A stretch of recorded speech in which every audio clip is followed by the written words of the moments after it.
To the knee, we're going to end up dragging it down lower than this. That's just where the default base geometry is. Okay, and you said she has a hammer and a shield. What kind of shield does she use? Round, the classic heater, a long, that little ice cream cone shaped Norman style? You know, what sort of shield does she use? Like, this is a round shield. You can probably barely see it. Round shield.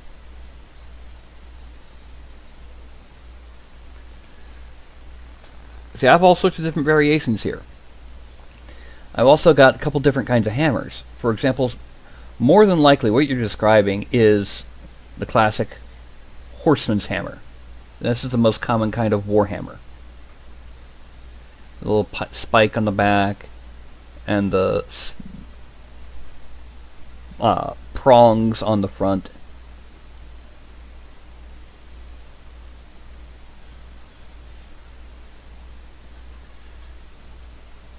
Okay, so by Hylian shield, I assume you mean something like what's called a basic heater shield, which is this. But then with the top pulled up a little bit to kind of arc it up. Well, let's see if I've got other kinds of shields. Import.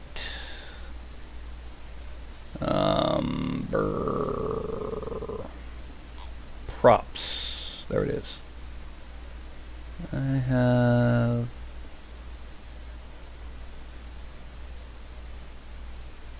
somewhere in here I have a few more shields.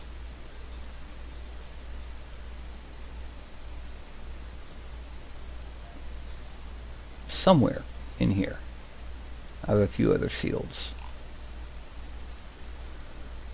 Where did I put it? Well, for right now, I can just modify the heater shield. Now, it's designed to be held in the hand like a front, like that. Do you want it longer or larger overall?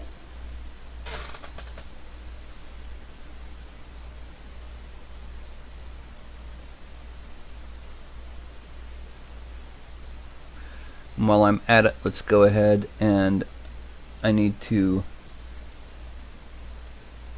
change the hands a bit. I also need to turn her into a Dragonborn. Races. Dragonborn. Now, one thing I've discovered about both my male and female Dragonborn, and that's that, unfortunately, their heads and that are a little bit large.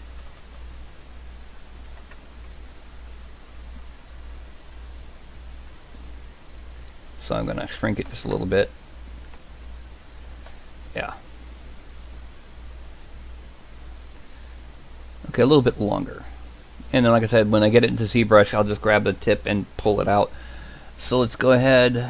Shield heater, that would be a Z scale.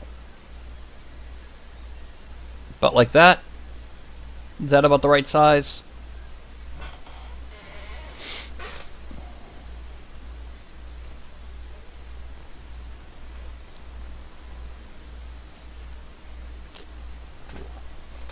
Alright. Now the advantage of the shield like this in the real world. Oh, that's right, I translate it up to about there. Go to a back view, frame, and let's see, I need to have that handle about here. Yeah, there we go. And let's pull it back a little bit there. As for the hammer, we need to do the same thing with the hammer. We need to go back to the back.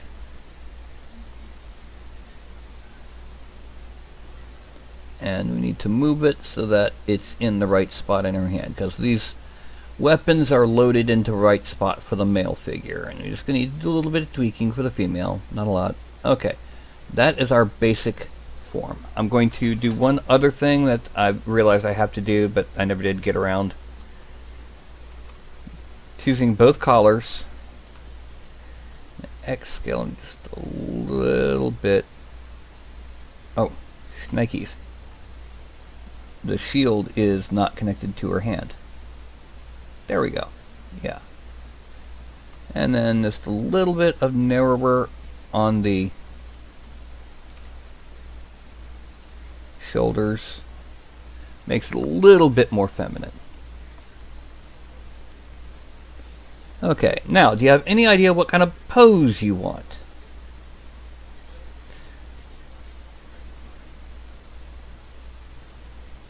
Like, will she be, like, having her shield in front, her weapon out, leaning forward to breathe fire? In fact, we can have her breathing fire if you wanted.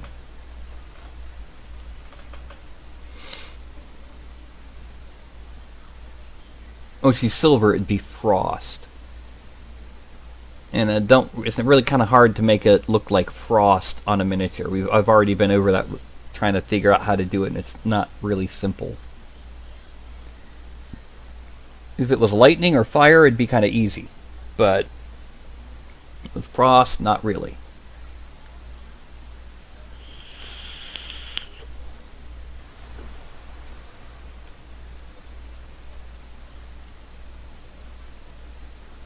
I'll see what I can do. Alright, we're gonna... First things first, we're gonna bend the head back a bit.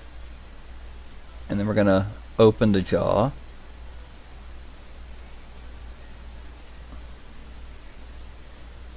And then what we're gonna do is we're going into our content library.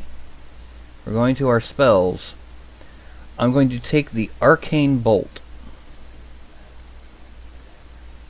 And I'm gonna warp it. First of all, I'm going to shrink it, because that's too big for what I'm getting ready to do. Then, I am going to...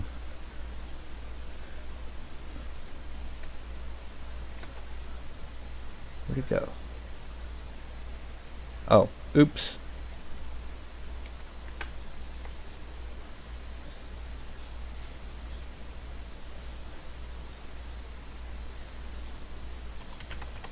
Now, let's go to a left view.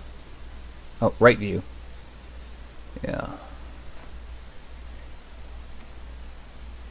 Head and arcane bolt. And then what I'm going to do is I'm going to grab this. It's going to end up in here. But we're going to rotate it 180 degrees. Oh, wrong way. Perspective.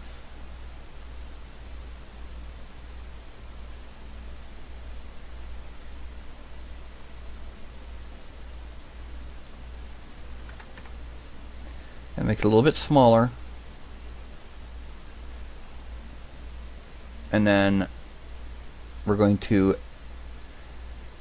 go back to that right view. And we're going to drag it out to about there. And then we're going to X-translate it.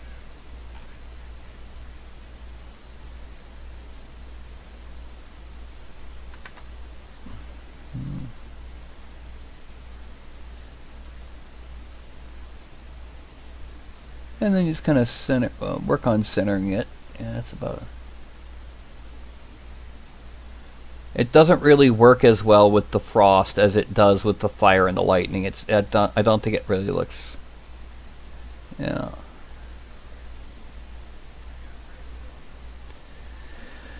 Alright, so... Copy selected items and delete. Content library. Firebolt. Oh, wrong one.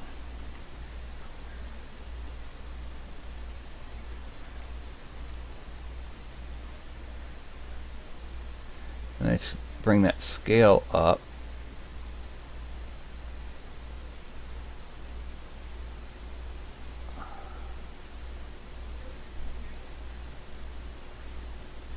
Z-scale it. Oh, not Z.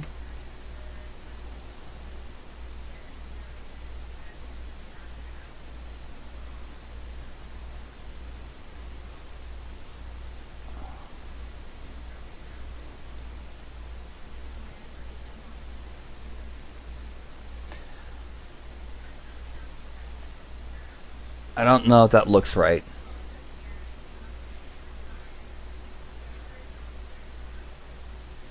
Yeah. I don't think it looks right.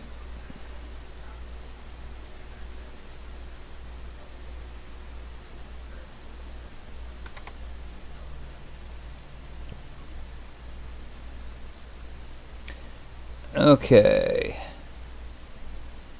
So next, the general pose, calling on divine power.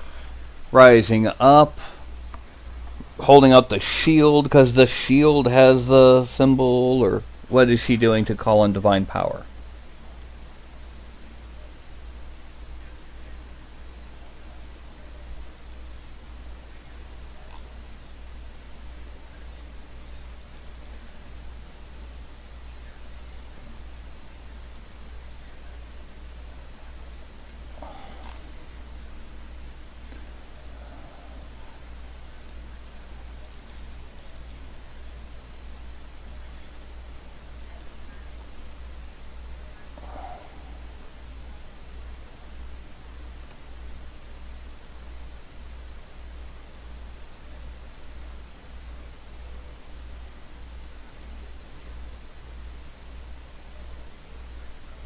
There's also, we can make her a bit more hippie or less, bustier or less.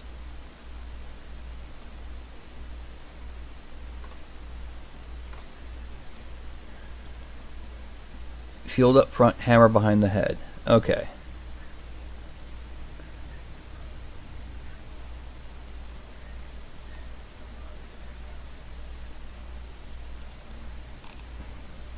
So almost like that. Meanwhile, let's go ahead and once again.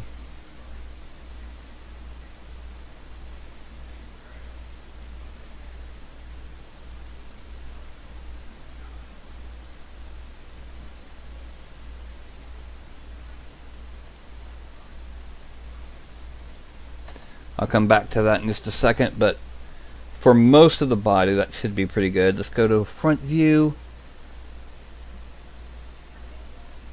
And then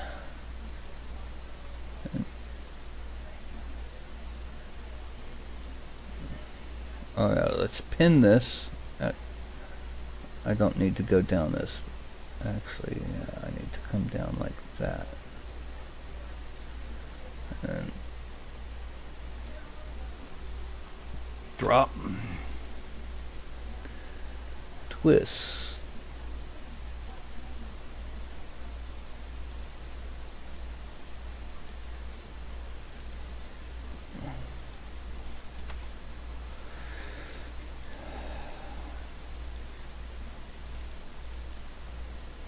There we go. So something akin to this.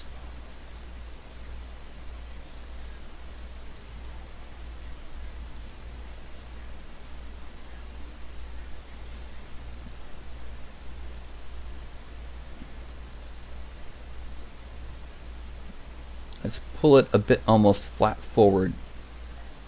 She's holding it up.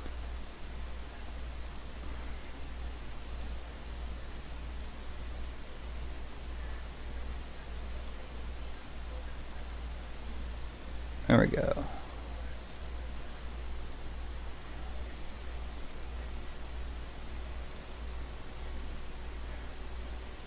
Alrighty.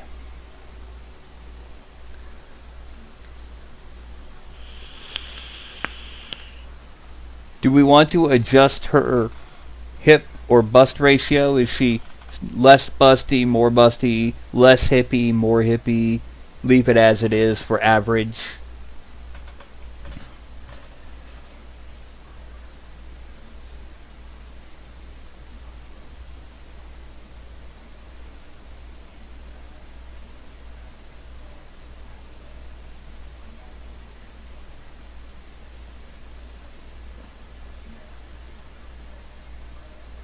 Okay. So we go to shapes and we bring down Busty a bit. About there. That's minimum. Considering that it would be, of course, you know, underneath the chainmail. Like I said, I'm going to be dragging down the bottom of the chainmail to about the knees in ZBrush. I'm also probably going to slim down the arms a little bit. I made the base Dragonborn a little muscular. Okay, now expression. How do you want her expression? Do you want her to be, you know, angry, triumphant, etc., etc.?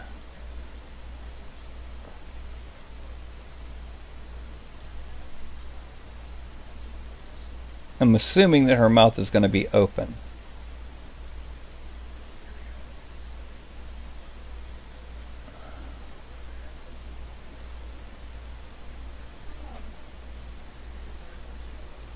I mean, I can make her, you know,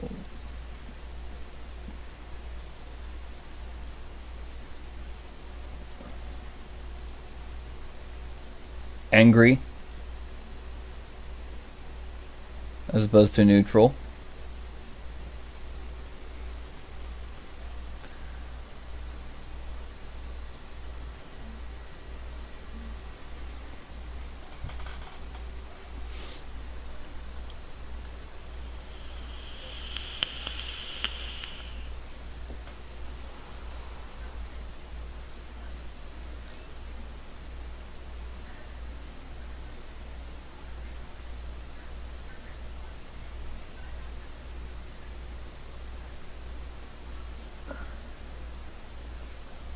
Okay. Triumphant calling on the Platinum Dragon. Okay. In case you're wondering, I was looking for some references for the actual Platinum Dragon. So what we're going to do is we're going to invert this twist.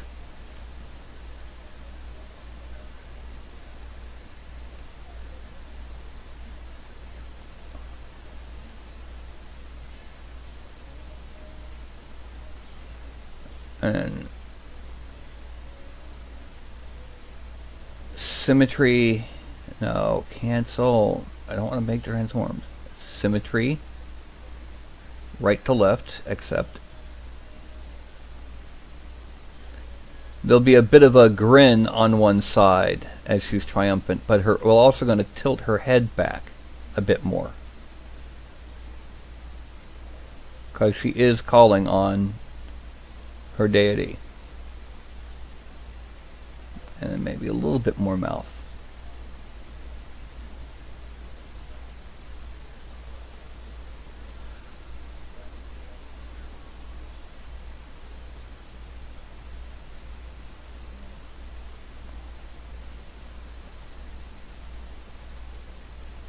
Alright, too much of it is from the head. So negative 15 on the bend, and a negative 15 on this bend. 27 of the twist, that'd be 14 here. And 14 here.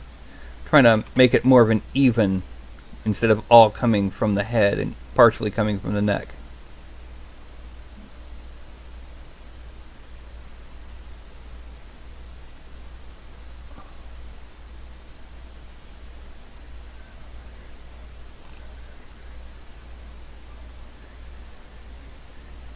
And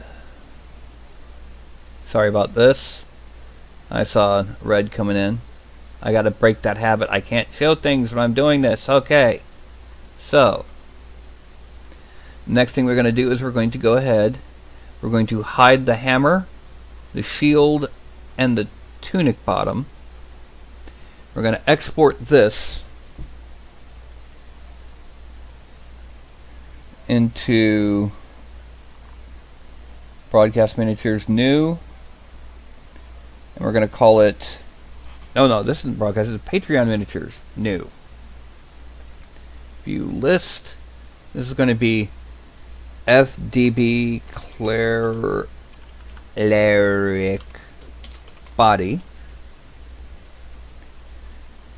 We're going to hide her and her cleavage eraser, and then make her shield and hammer visible. We'll export FDB cleric props. Accept. And we're going to hide these and file, export FDB tonbot. Accept. And then switch over here. Yay. We're going to import from Patreon minis new FDB cleric bod. And before we do anything else, let's go ahead and deal with some of the things that we have to deal with in here. For example, the mouth. The inside of the mouth will be almost impossible to print FDM as it is right now.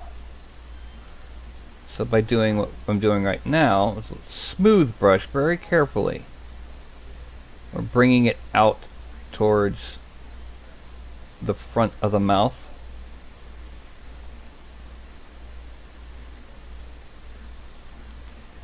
It's better to have a Muppet-shaped mouth. I hate to use that phrase, but yeah, it's Muppet-shaped to the mouth.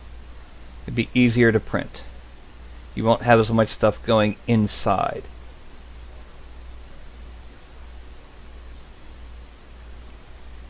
And at the size that we're dealing with for miniatures, you're almost never going to have something really going that deep in unless it's like a dragon, a full-size dragon. Okay. Now, I'm going to use the Move tool and my trusty, wonderful Wacom tablet with its stylus. Make the mouse a bit bigger. I'm going to grab here.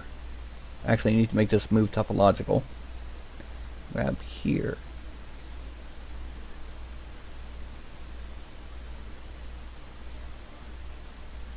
This side is being pulled up just a bit to make it a bit more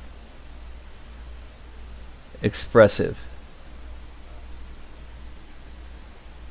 I'm going to shrink here and just very carefully smooth out the corner of the mouth, because most people don't have a sharp corner to the mouth, they have a curve, even if it's something very faint. There. Now, I've been looking at silver dragon heads. This is going to help me figure out what to do with this girl. So the next thing I need to do is I need to go ahead with the inflate tool. Where is it? There it is. I'm going to inflate the back along here, because this is where her big old horns are going to come from.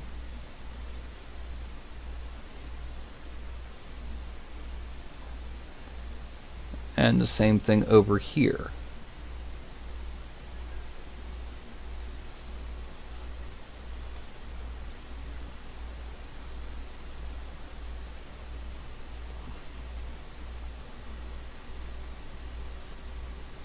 Okay, there, and then we're also going to draw on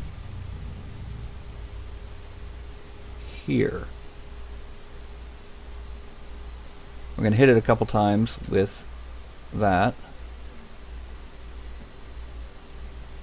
and then we're going to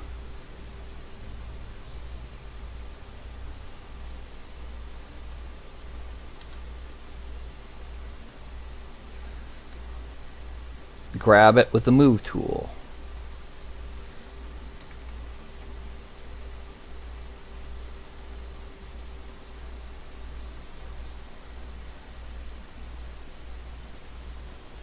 Oh.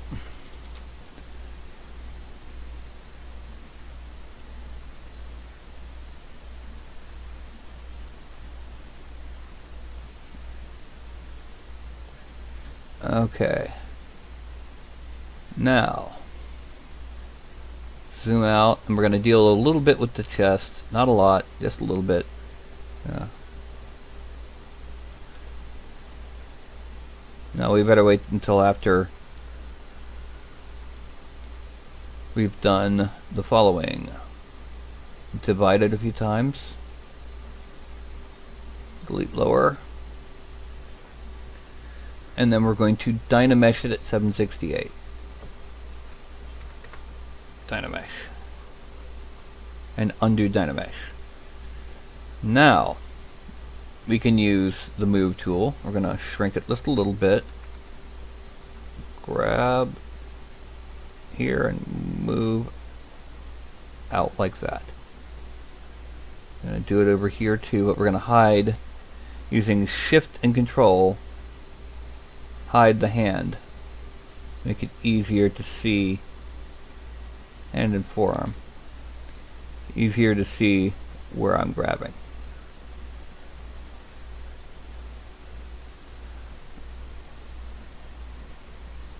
That didn't go far enough. So let's do it from this direction.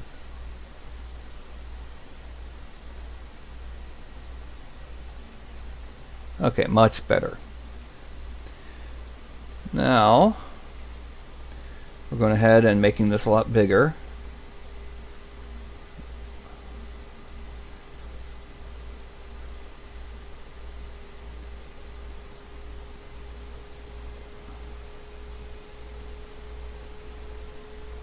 And we're going to make it even bigger, but this time we're going to pull it up just a little bit to even out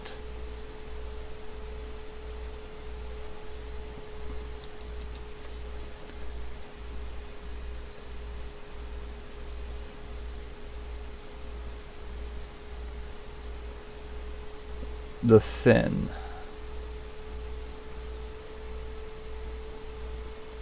Okay. Now we're going to use inflate again. Shrink this down. And we're going to inflate the front there.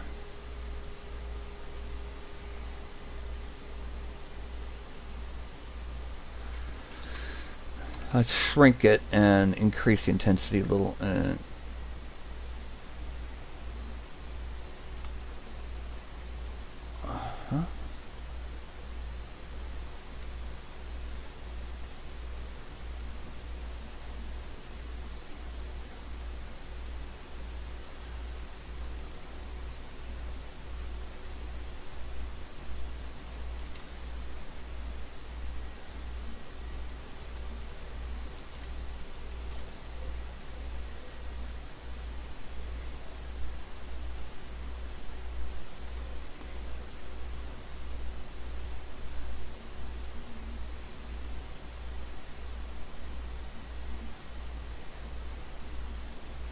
There. Then what we're going to do is we're going to go ahead and, with a much larger brush and a reduced intensity, I'm going to smooth the tips of these spines.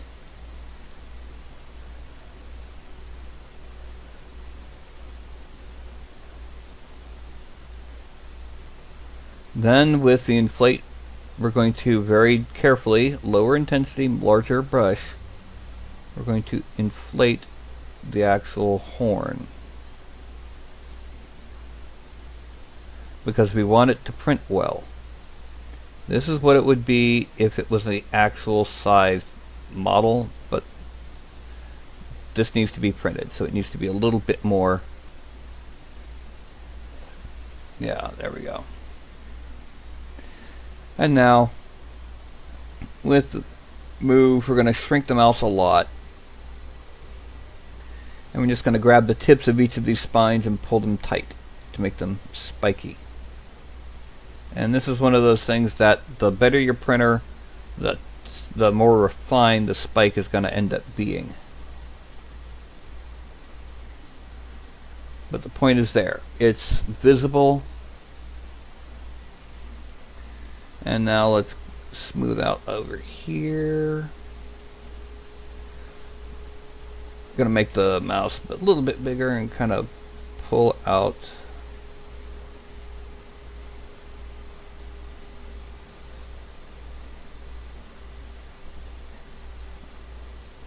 And then out. Because see, the thing is, it doesn't have what looks like a webbing like the green dragon. Silver has more of a rough that is actually a fin. So it's a bit more rounded.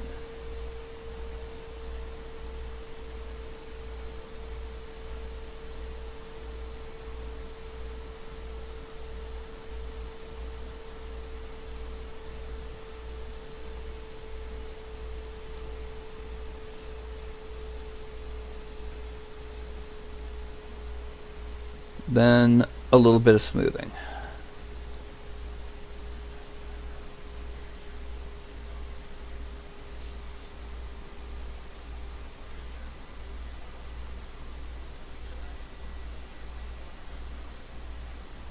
Okay. Let's zoom out.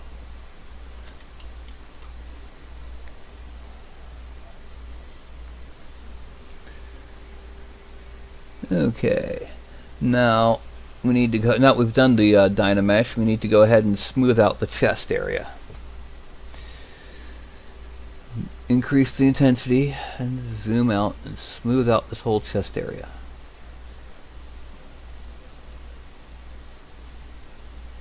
Now, one thing that you'll find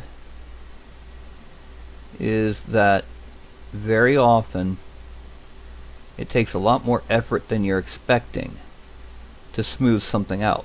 So when that starts happening, do it once and then hit the number 1 on the numbers row of the keyboard.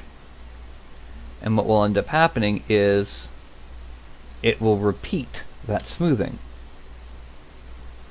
For example, I don't need highly defined abs because it'll be covered by chainmail.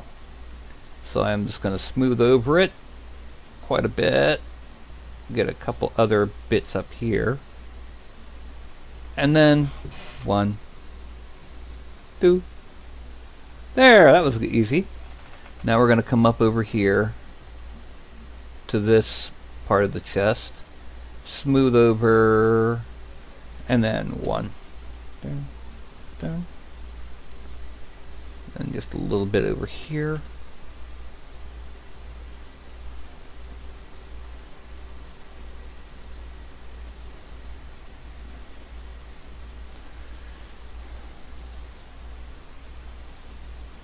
Okay. And right here, need a little bit just for shaping. Now the bicep area needs a good bit as well, because her biceps ended up being a little bit too big. Yeah.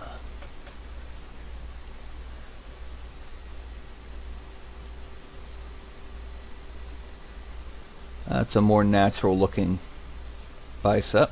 Like this is unnatural looking.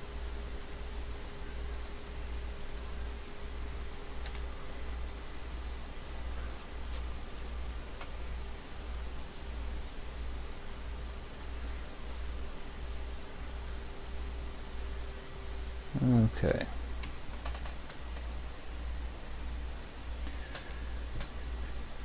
And a little bit up here, because again, it's when I made this body shape, it was a little bit more muscular than I was expecting. Okay, I also need to use the move tool. Bring this up a bit and bring this down a little bit straighter and this up just a bit. And then there we go. It's the arms look a bit more natural now. Now the next thing we're going to do is we're going to hide everything in the lower body with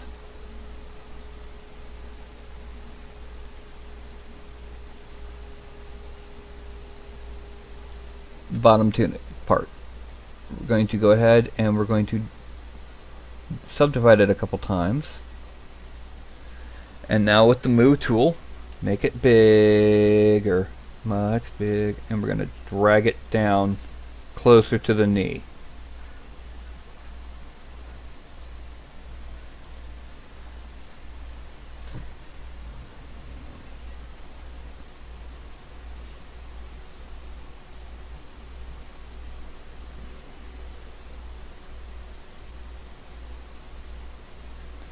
Okay.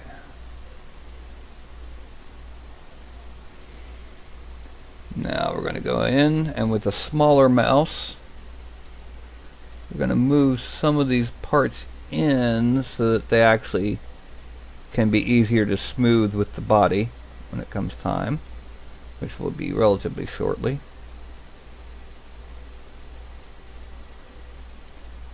Alright, now it's divided a couple times more. Delete lower, and we're going to merge down. The reason we're merging down is so that it becomes one tool, and I can then, with the Dynamesh, redo it. And there we go. We have a fused skirt, and well, not skirt, but bottom of the hauberk and legs. And let's blend this one more time. Okay, I'll frame out. Okay, soda.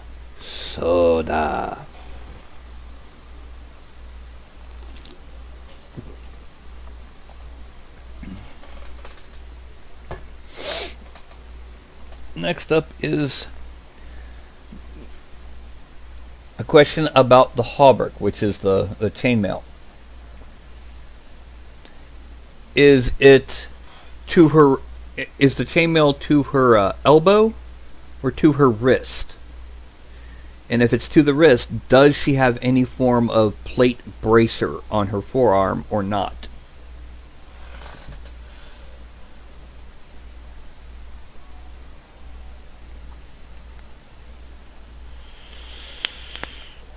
Also, does she have a narrow belt, a wide belt, or a rope, which I would not recommend. Rope gets shredded by chainmail. Okay, to the elbow.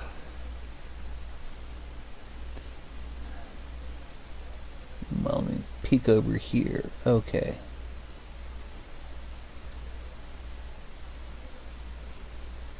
While you're getting ready to tell me what kind of belt, I'm going to go ahead and make her sleeves.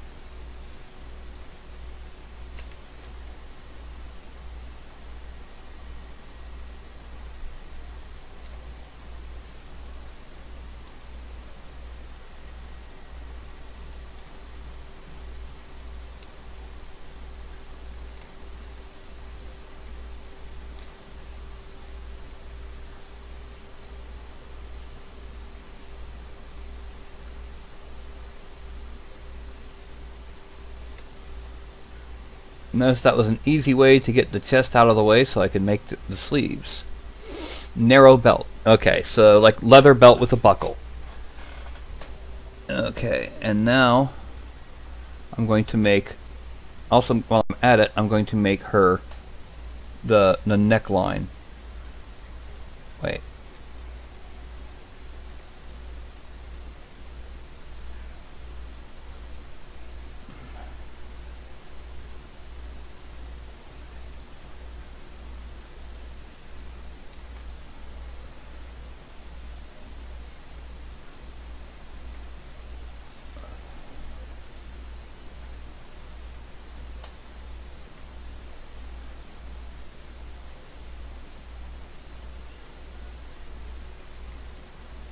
Okay, shrink the mouse down a bit for this next bit and come around tight here. And then erase here.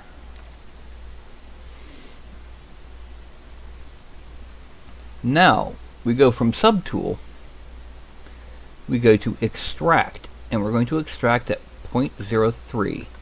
Extract, Accept, Draw. Then I go back up to there and draw. Now there's one thing we're going to do before we refine these clothing bits, and that's we're going to hide this arm so I can see what I'm doing around here, and we're going to draw on some of her scales. Actually, I forgot to do one thing real quick. I need to give it one further subdivision level. Okay, now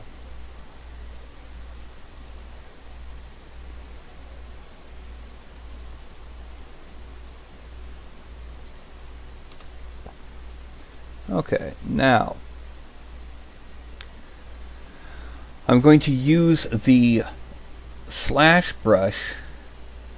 No, I'm going to use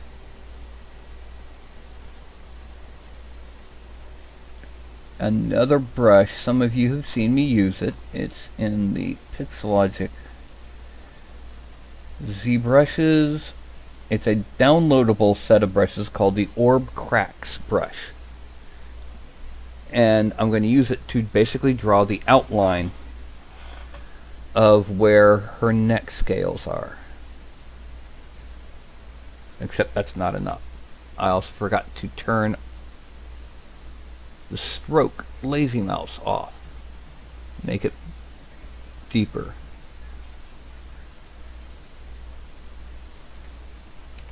A little bit bigger.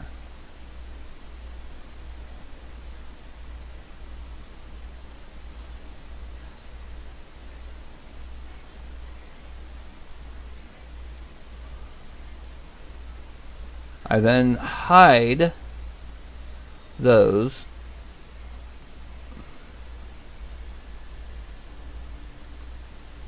Whoop.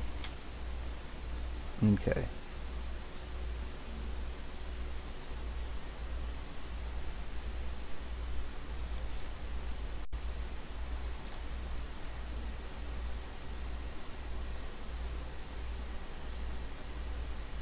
Okay, and then from here, come out to about there.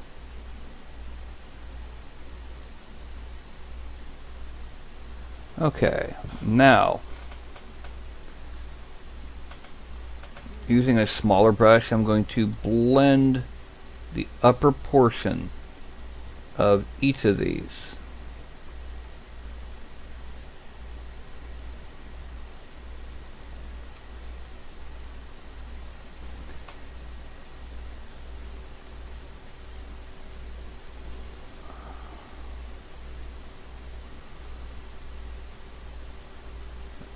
Including the upper portion of this.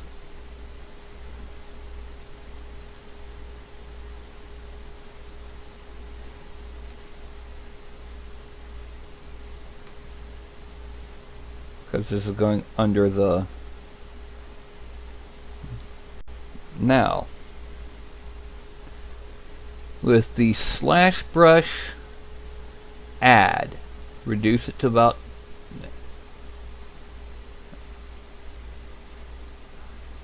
And we're going to smooth the top of this. Smooth that. We're going to start off down here. We're going to draw...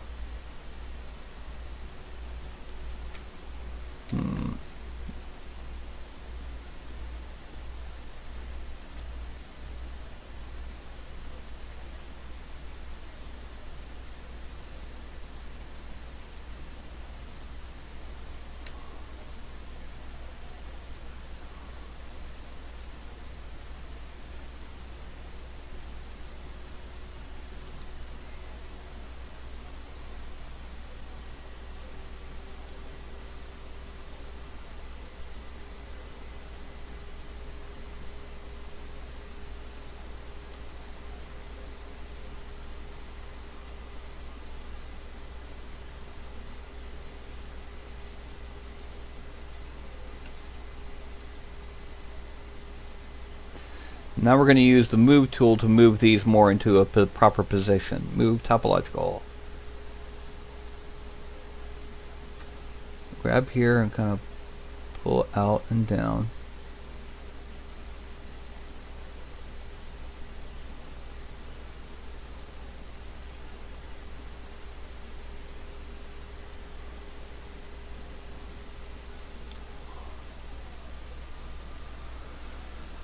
Okay.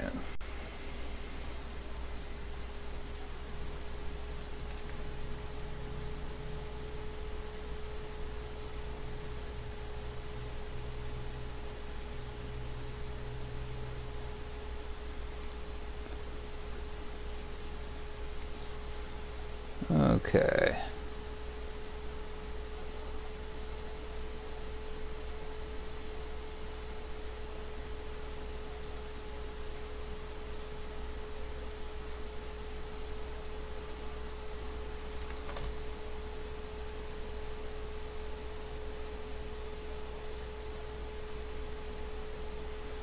So, anyone else in here a fan of the anime My Hero Academia? Well, I'm sitting here trying to get these scales looking right. From a distance, it looks okay, especially with that. Yeah. Then, for further scales, we're going to use a layer tool. Layer, and we're going to first turn off the lazy mouse, and then we're going to turn it up quite a bit. Make sure this is the right...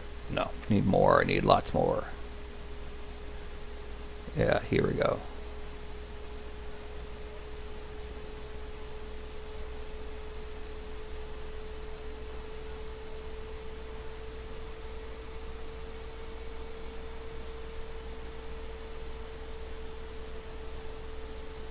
And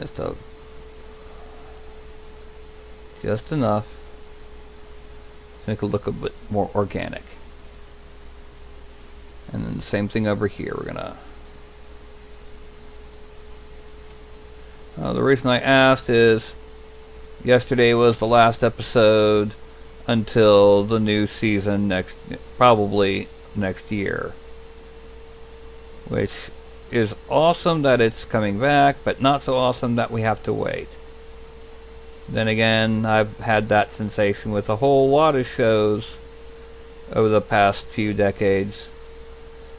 None of you probably remember the torment of waiting on Doctor Who when all we had to go on was this horrible, horrible American TV miniseries or movie. TV movie. It was bad.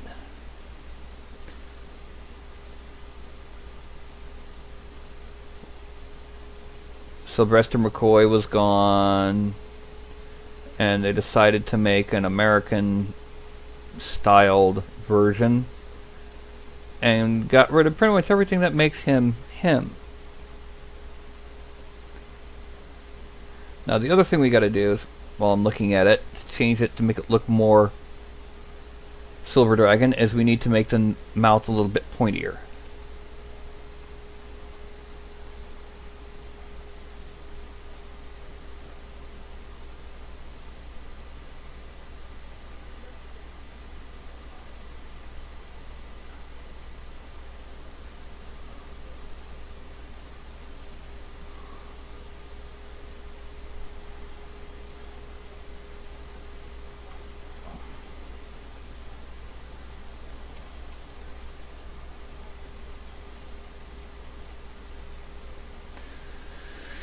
And then shrink this down a bit more and go over the tip of the chin, because that needs to be rounded.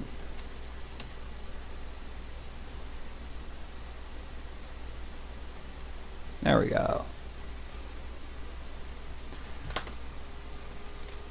Now let's make these visible. And once again, we are going to Dynamesh these at 256. And then we're going to smooth the bottoms, the back ends down to make it easier to pull into the body.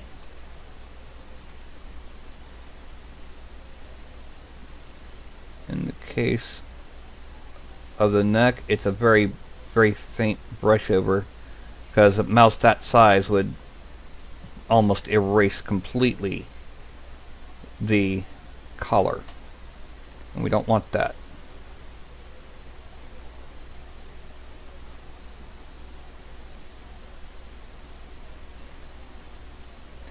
And then over here,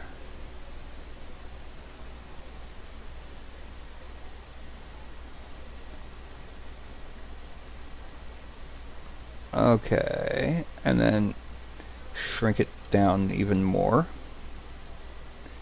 and use this to go over the outside edge.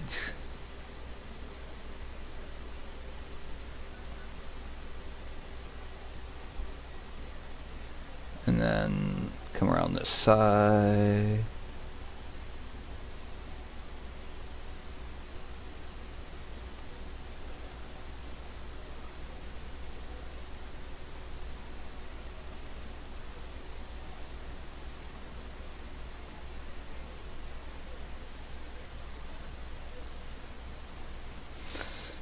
And here. Alright, then we're going to divide it a couple times. That should be good enough. And we're going to merge down.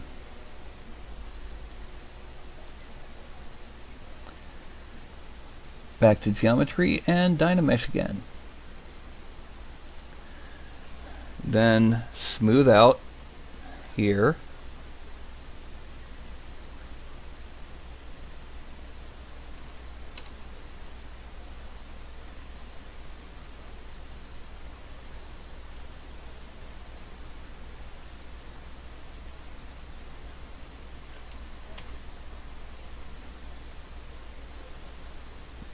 And we're going to cover up the seam between the head, or not the head, between the collar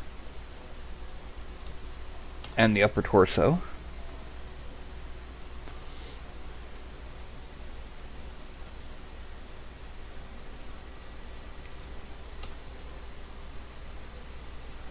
And right here.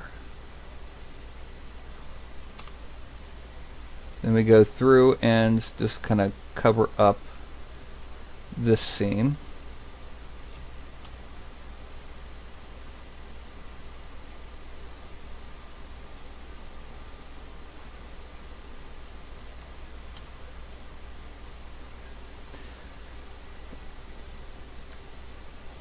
In effect, this is actually very similar to what's done in real-world sculpting. By real-world sculpting, I mean like actually sitting there with tool and putty or clay, and that's, you lay a flattened strip around where you want the edge of the like cuff or sleeve or what have you to be, and then use a tool to blend it in. A lot of what we do here with ZBrush equates to a similar technique with real sculpting.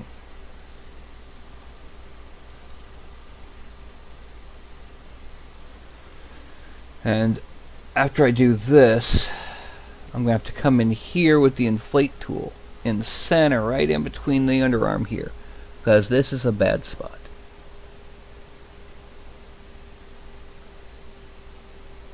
And inflate it until it's roughly even with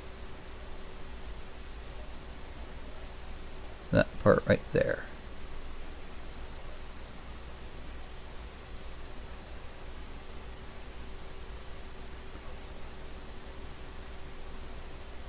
Okay, there we go, and just a little bit of that. Alright, now before I make Mail, I've got to make her belt, which, as we decided earlier, was a slender belt.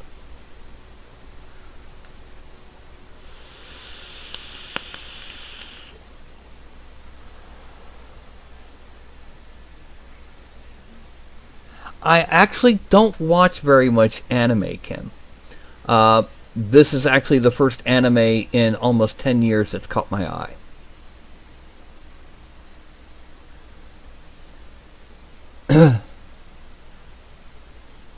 As for My Hero, what got me was that not just was it, yet another Japanese take on Western comic books, which there's quite a few of nowadays, but it's one that is not as cynical as One Punch Man. It's not it doesn't have as much Japanese flavor as Tiger and Bunny. It blends the two a little bit better, and then it starts paying homage to the classic tropes, and then turning them on their heads. I'm not going to give any spoilers, but tournament arc, not what people were expecting to happen. The combination of what happens when superheroes put on a school festival arc, and then the fact that there are long-term consequences of things that happen in the show. Oh, excuse me. You don't want to know why I'm so tired.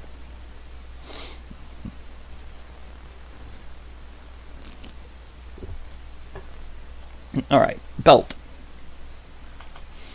What I'm going to do is I'm going to come in here and I'm going to draw in just a basic belt.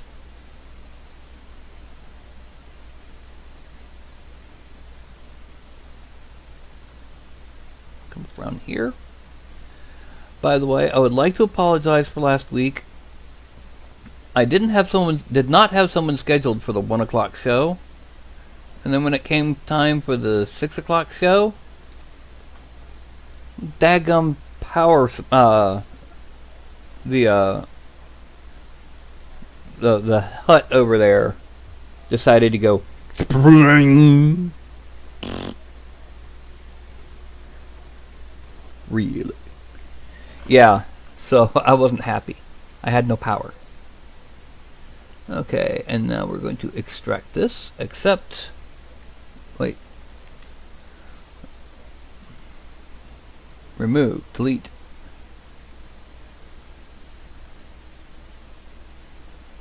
Shrink this, and there was a problem over there. Okay, now extract, accept, undraw, undraw, and then this I'm going to Dynamesh it at 256,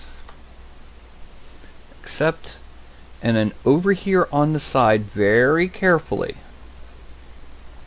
see how it's kind of bent in? Well, when you smooth that area, well, not, when you smooth that area without touching those edges, it gets rid of that bend. You still have a bit of a, arced in shape, but you lose that bend, that really sharp edge fold that we had that you didn't want in a belt, because belts being leather don't fold like that. Okay, frame out. Now I'm gonna divide it a couple times. I'm assuming you want a belt buckle of some kind?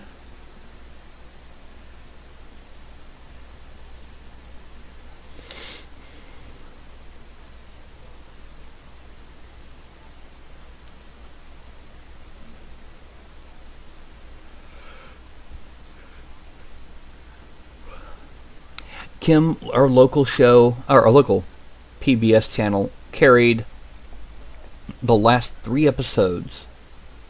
Okay, the last 3 episodes of the Third Doctor, including his transformation into the 4th, the entirety of the 4th and 5th, and then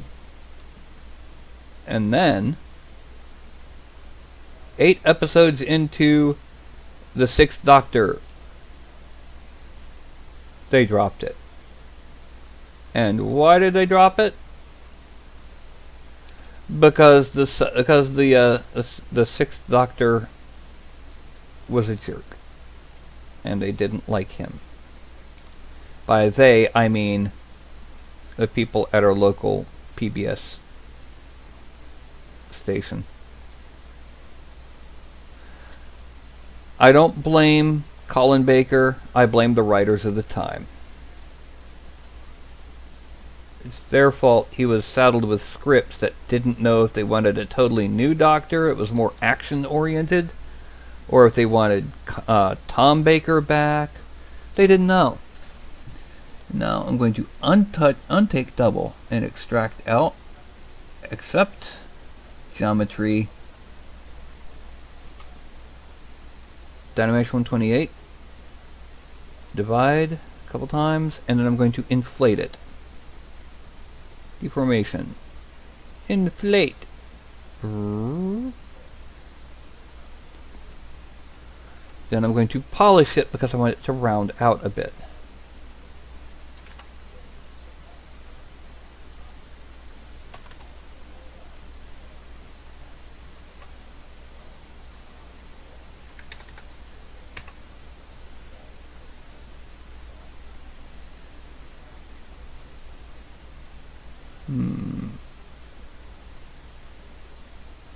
Let's try it like under relax.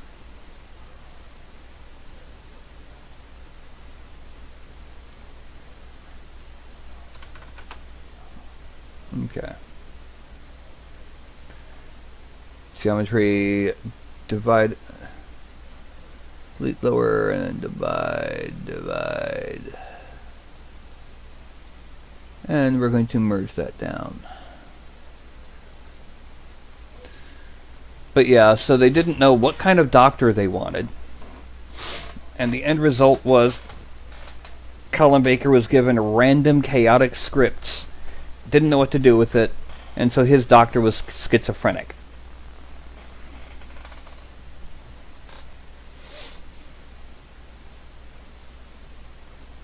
Okay, now going back up to here, undrawing that, and I'm going to draw trim around where the bottom of the skirt is, and the sleeves and the neck, because after that will come the chainmail, the actual mail. Okay, so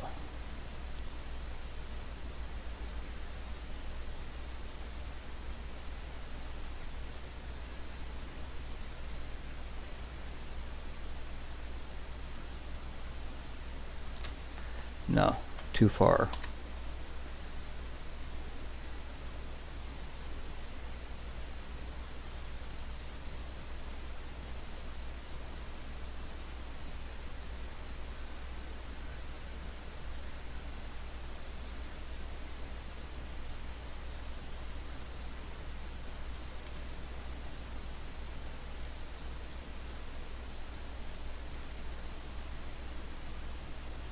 Okay, and coming around.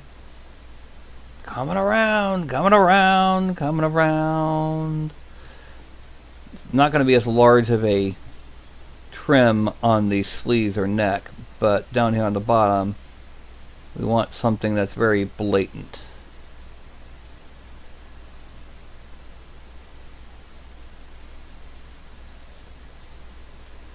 And trim the trim. I have to admit, I do have some ships involving my hero. I am very strongly Decoraka,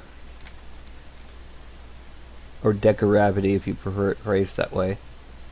Very strongly Decoravity.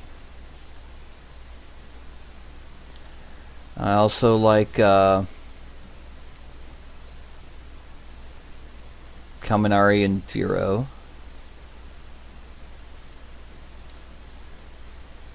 And Kirishima and Mina. On the other hand, I also firmly ship a little grape-headed fruit with a wood chipper face first.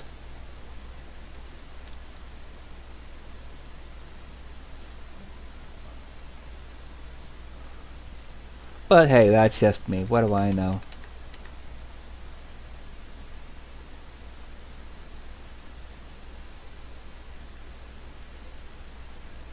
And yes, I almost said something other than fruit just then.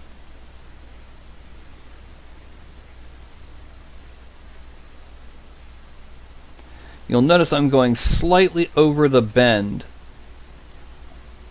on this. The reason being is what this will do is this will fold over the edge of the cloth there, and it will make it look less like it's slapped on top and more like it's wrapped around the edge.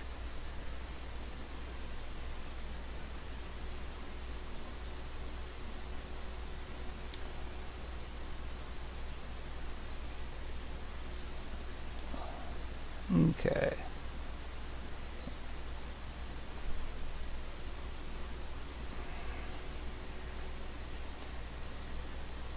Yeah, a little grape jerk really irritates me, especially when he never changes.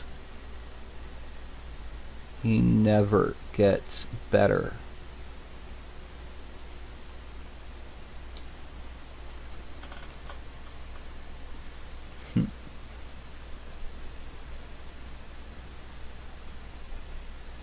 Even Bakugo gets better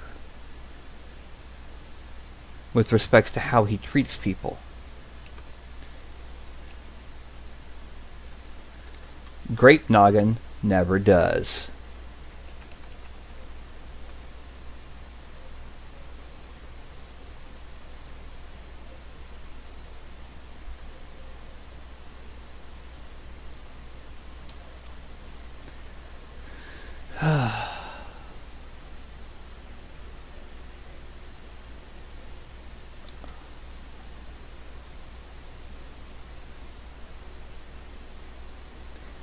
Well, I'll be exact. They gave us, you know, hints that there's more to him than what we see with his performance in the exams and that, but we never see him improve from where he started.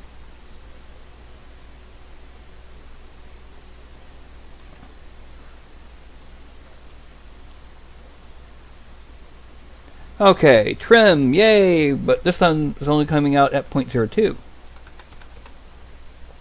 Extract, accept, and draw. Now the next thing that we're going to do, we're going to come back to do the mail, the chainmail later. We need to go ahead and figure out what kind of boots she's got.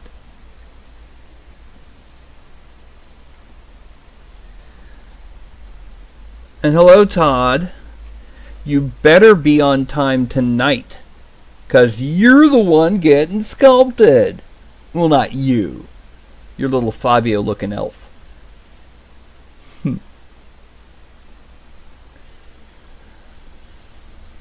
It's one of the first I've seen. I've sculpted a few before this. Now, I need to know. There's several different kinds of boots we could do. We could do, you know, just your basic simple up to the knee or mid-calf boot.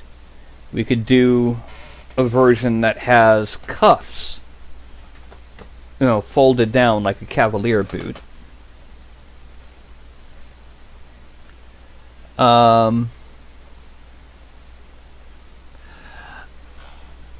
It's possible, it's just that it doesn't come out well. Dragon toes, they tend to, well, if you're not printing it on the base, they tend to just like break off.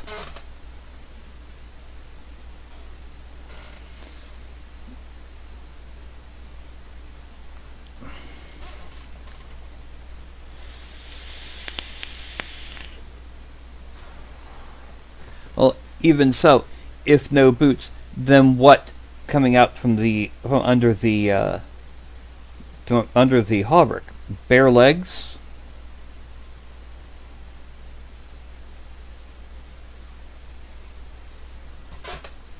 Boots the cuff. Okay, to do that, what we're going to do is we're going to make this visible again. Hide that. And we're going to content library, clothing. Did I make a version for these? No, I didn't. So I'm going to be using the version here. I'm going to hide this and export this.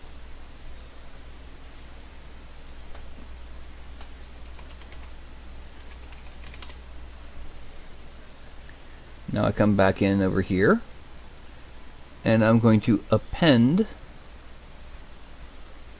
Polymesh 3D, select it, import, come back up here, document, desktop, 3D printing, meshes, free sculpt, Patreon minis over here, new, cuffs. There.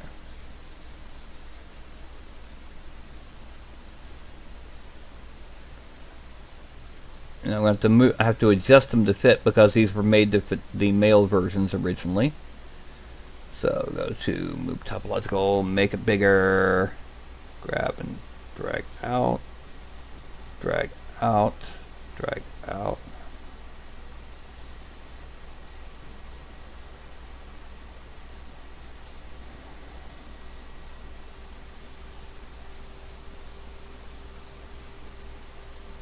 Okay. Now, is it pants or dragon legs between the hauberk and the boots?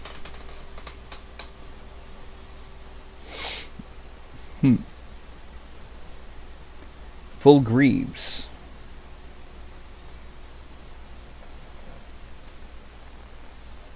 Is it pronounced Tasna? Or Tasuna? Or Tasuna?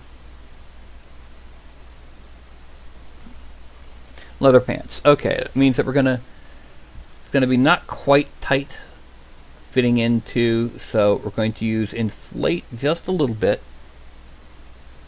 Reduce this down, and we're gonna inflate. Well, let me shrink this. It's going to inflate around where the boots would be coming out from the cuff.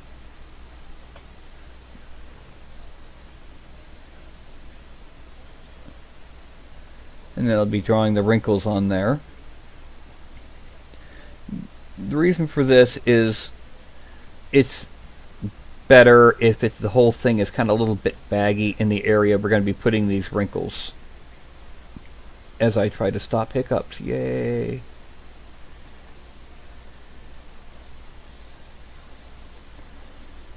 Had a friend of mine had hiccups earlier today in a work chat, and someone decided to try to stop his hiccups by saying Kavanaugh. Anyway, toss. Okay.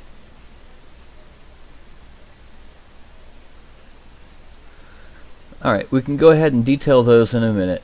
Next thing we need to know is, does she have... Oh, also, I've been skipping something on the head. But does she have bracers?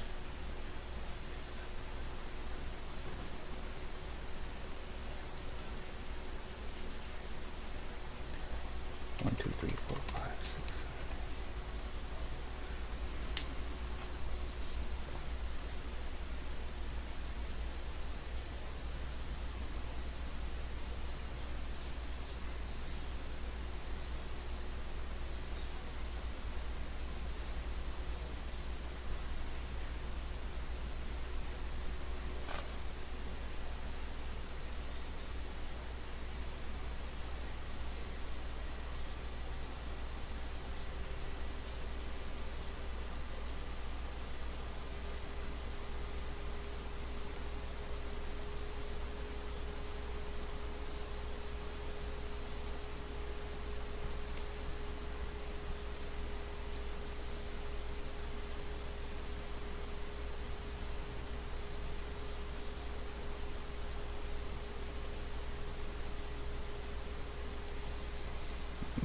Forgot to do some scales around the eyes.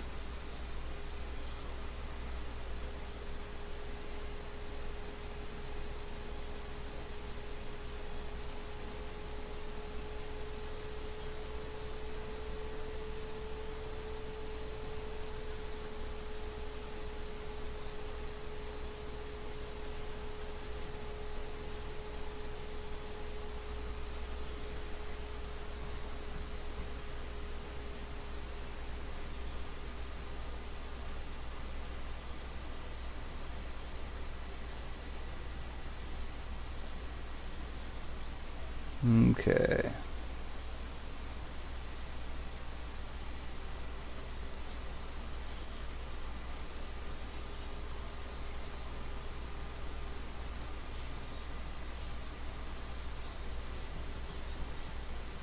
Now I'm going to use the move tool to make the nostrils just a bit larger.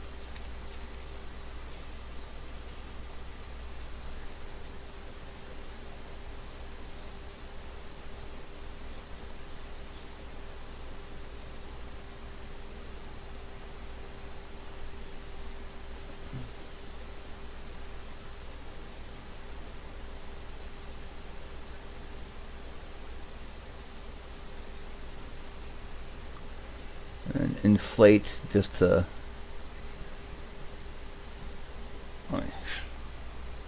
shrink this down.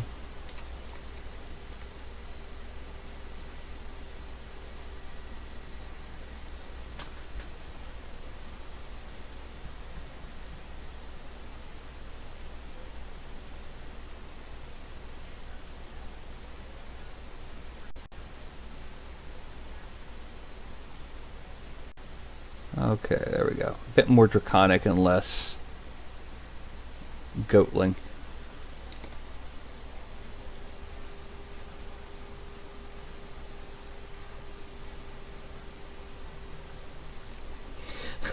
I can believe it. Now, one thing to remember, you won't get this until next week. Tasna and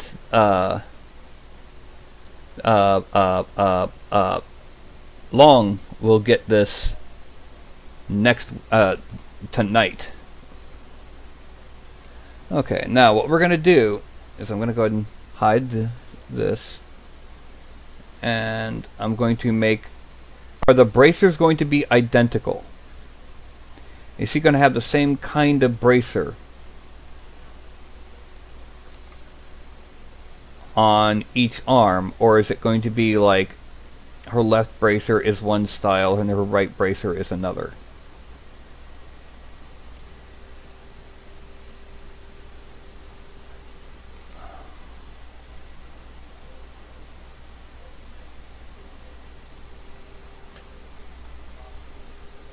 Okay.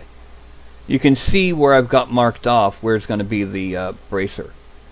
I'm going to do the same thing on the other arm, but if you decide you want something that looks different, go ahead and let me know so I can make sure to make them different. Because as long as I do this before I finish actually extracting it all,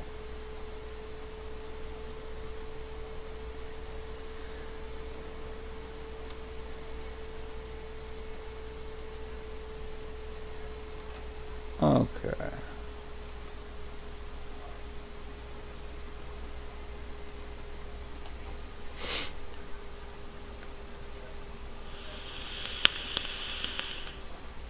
I really should show you my current, by the way,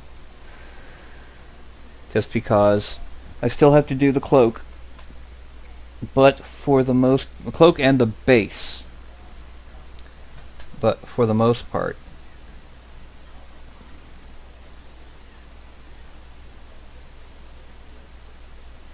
yes, I broke the sword. Meh.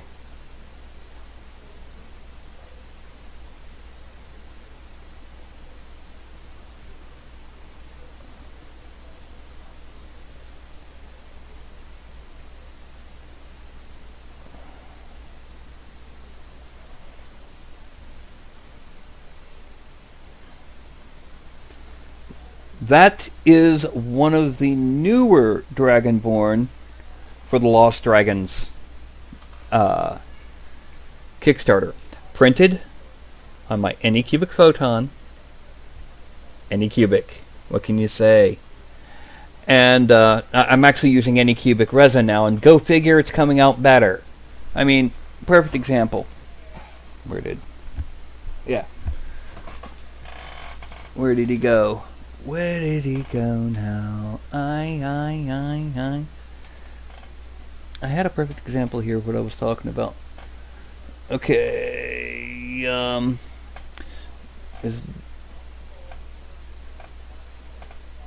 this one probably has a problem.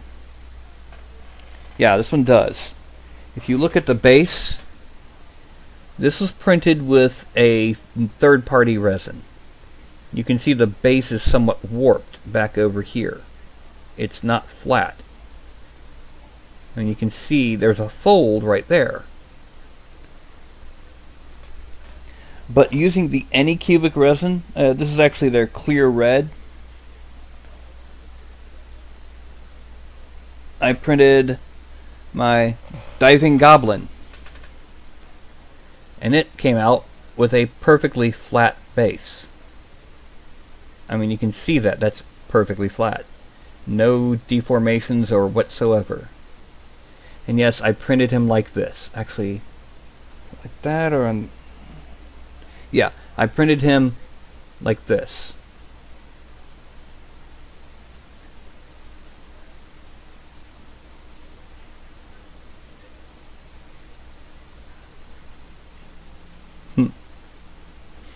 So you can stink up her house. Yeah.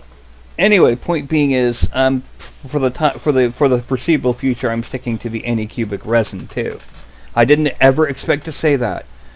I mean, it's not the cheapest resin, but it's not the most expensive. But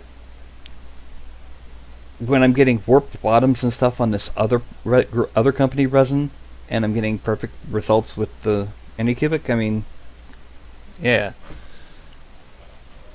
Anyway, is there anything particular you want on the bracers, or do you want them to just have like the lacings on the inside of the arm, and like maybe something inscribed on the back?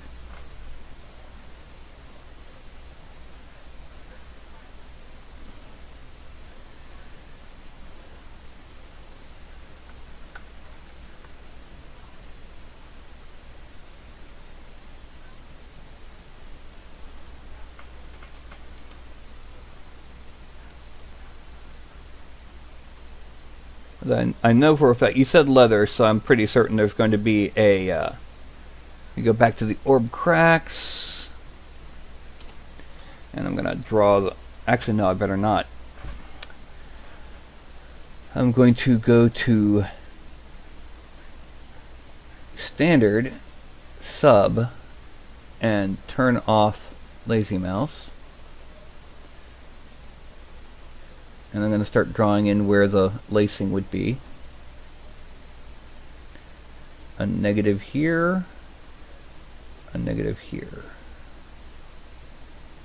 a negative here, a negative here, and a negative here, and a negative here. Then shrink it down a couple, add.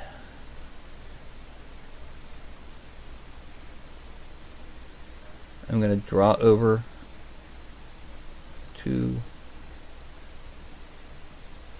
3, and then I'm going to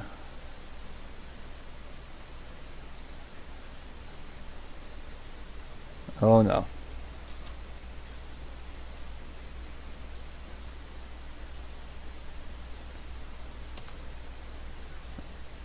No.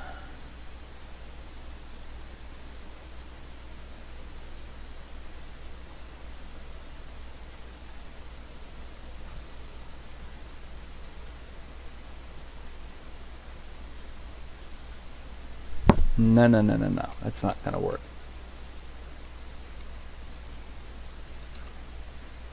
Let's go to inflate.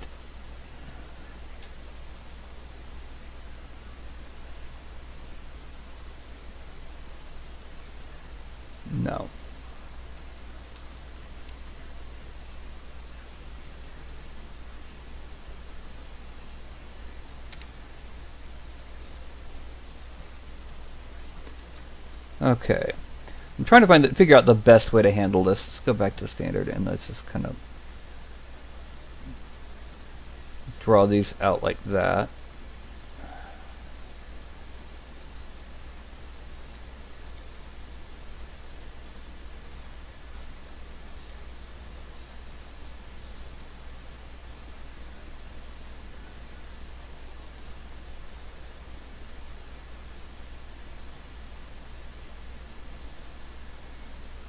And then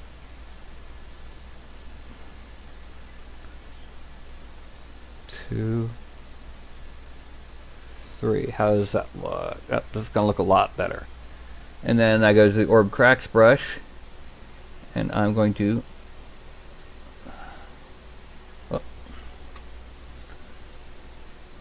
oh, I see what I did. I forgot to Dynamesh them.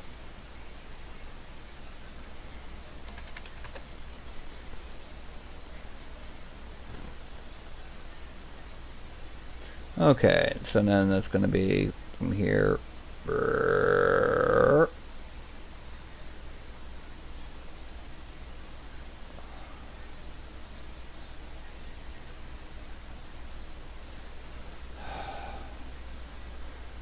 Then I'm going to smooth here. And I'm going to inflate it a little bit, just a little bit.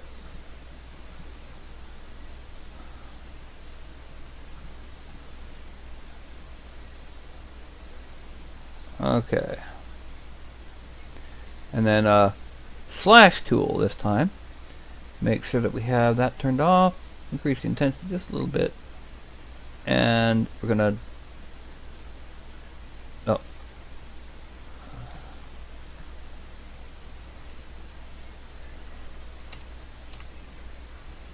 Yeah, there we go. That's perfect. That's exactly what we want.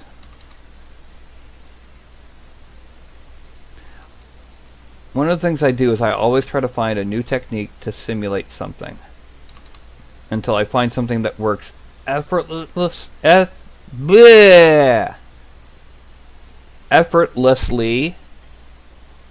and accurately. There.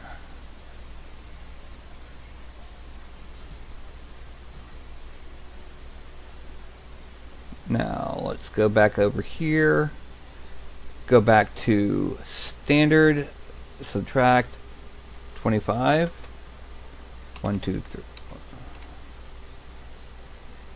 1, 2, 3, 4, 5, 6, and then shrink it.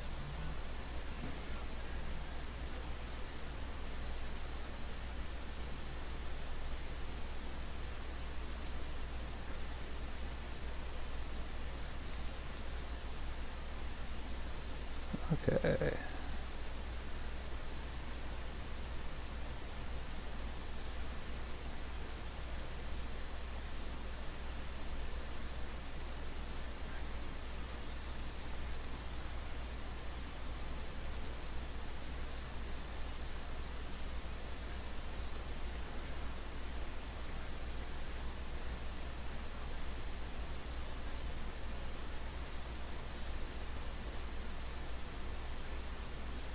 Okay, and then I'm going to draw across here, draw across here, and draw across here. This gives us our lacings. And then I'm going to use first the orb crack brush, shrunken down, and draw across to be the division between the sections. I'm going to smooth that sides, and then with the slash brush, let's dig it a little bit deeper.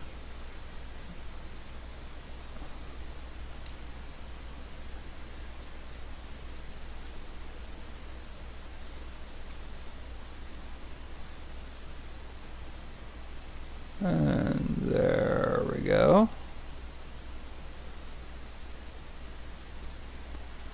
Okay, frame out.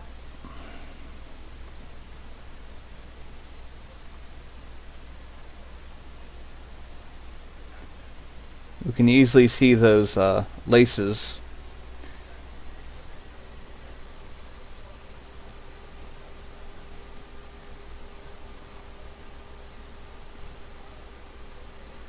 The difference in cost between the resins, it's like $70 for the cheap stuff and $85 for the not so cheap stuff. So it's not a huge difference. Okay. We're going to go ahead and leave the bracers as they are because they're going to be playing on top, which means we have pretty much just a couple things left to do. Right now, the next thing that we're going to do is we are going to add in the chain look onto the clothing. The way we're going to do this is we're going back to the standard brush, drop it down, change it to, well, we're going to change it to lazy mouse with a lazy step of 0.8, and we're going to load in an alphas of a blurry male. Now just to see how it's okay, we need to shrink the brush a little and increase the intensity of, okay, it's the right size, but we need to increase the intensity some more.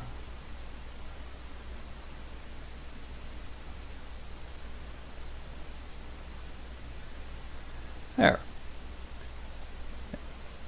And I'll just draw around. Well, I forgot about that. Yeah.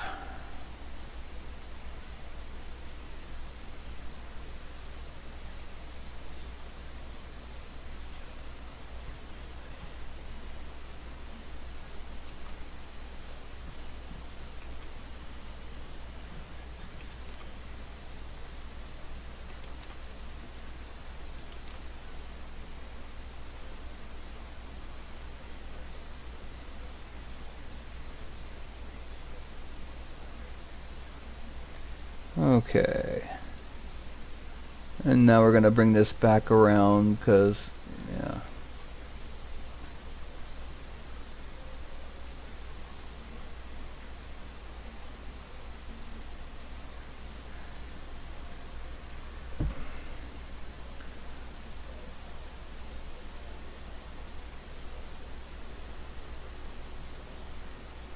Now there will be people who will say, you're parting it the wrong way.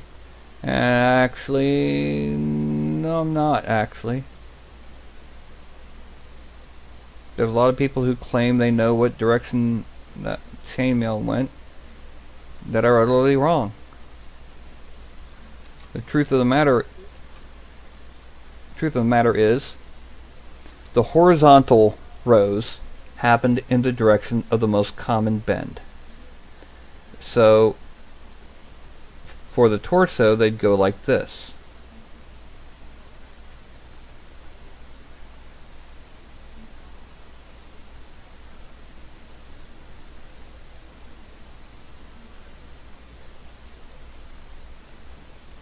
And the end result would be exactly what you're seeing.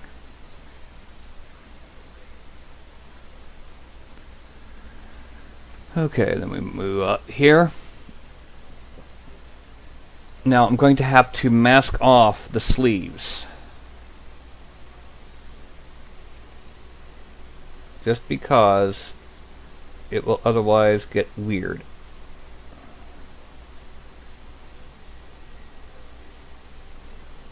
Now the way I'm going to mask off these sleeves, I'm going to come back here in just a second and clean up the masking, but we want to make sure that we're not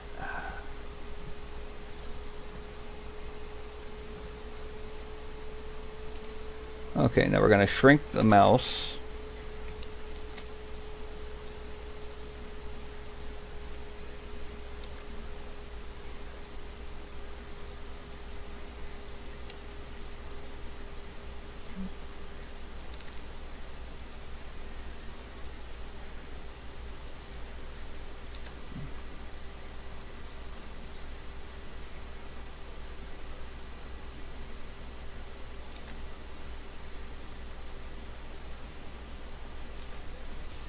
Okay, shrink it even more. And we want to try and make this as clean as possible for masking, because it's going to be very difficult to do anything clean with mail. So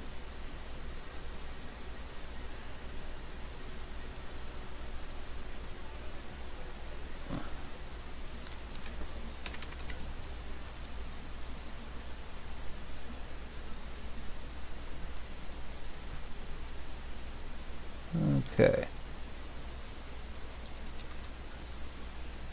Now we clean off the chest.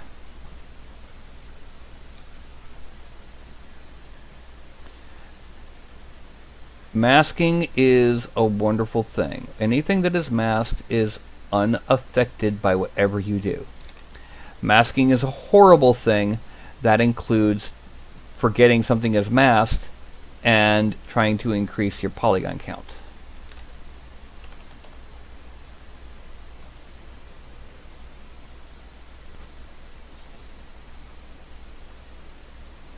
And what I'm going to do is, after I do the chest bits, I'm going to go ahead and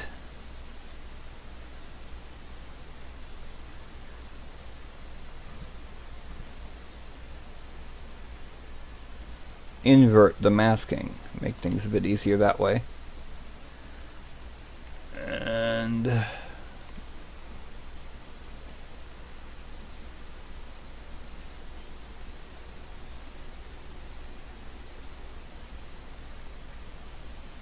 okay, that's that. That's that sleeve. This one is going to be a lot easier because I don't have to get so close to the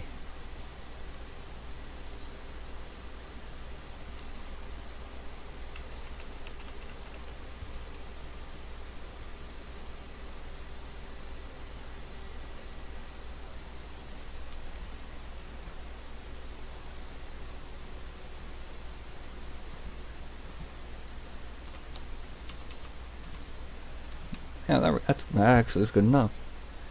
Alright, now make sure I've gotten these the right size.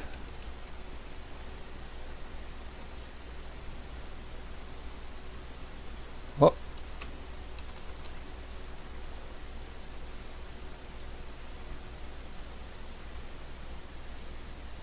Okay, so now we'll grab down here.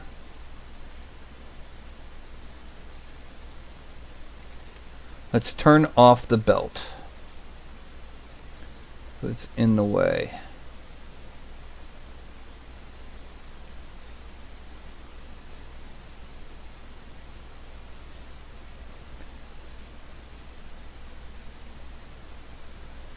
And we're just basically just going to draw these lines in position.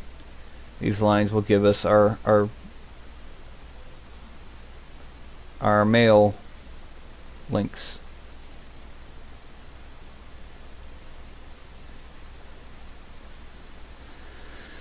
Okay, and then whoop.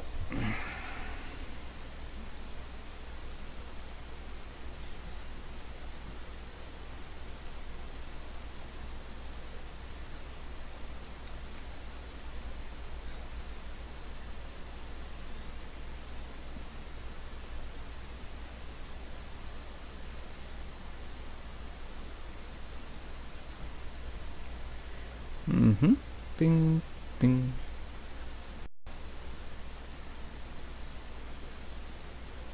There we go.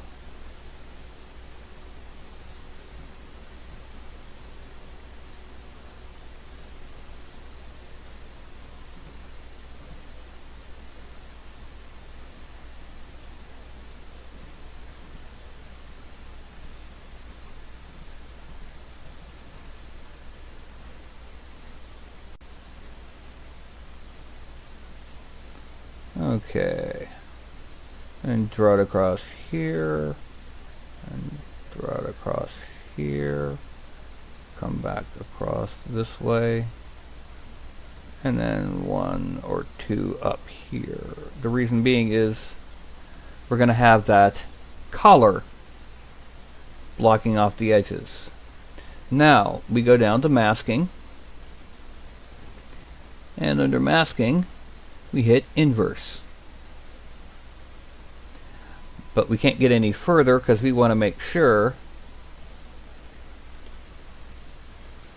that we have that elbow masked. And let's make those bracers invisible. We don't have to worry too much about the absolute edges here because, you know,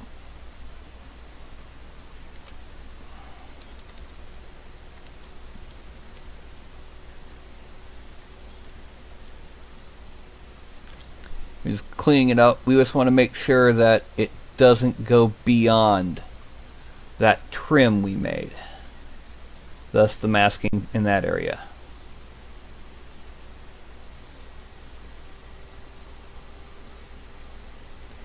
And then we're going to clean up over here. A little bit more here.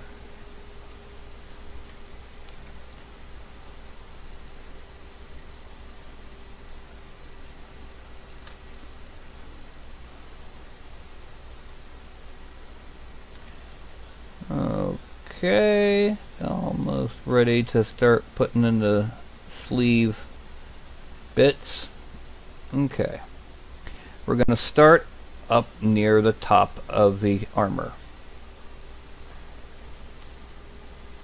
Okay, so we're going to just grab and drag. Oh, it'd help if we made it big enough.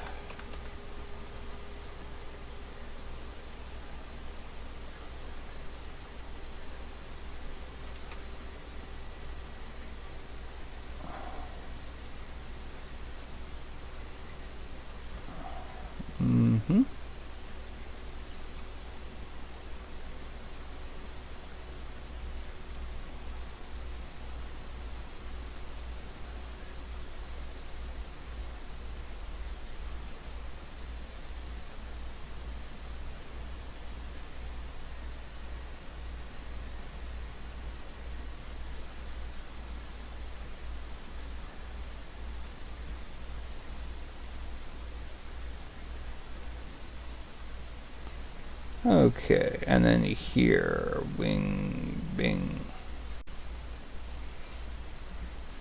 Now you notice that chainmail does get a little messy. Sad to say, yeah, it does. It is one of the most difficult things to get done properly.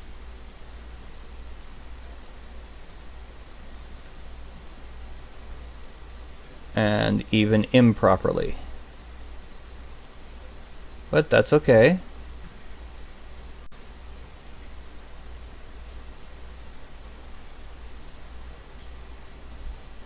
Once you got the rhythm in it, just going in nice and smooth.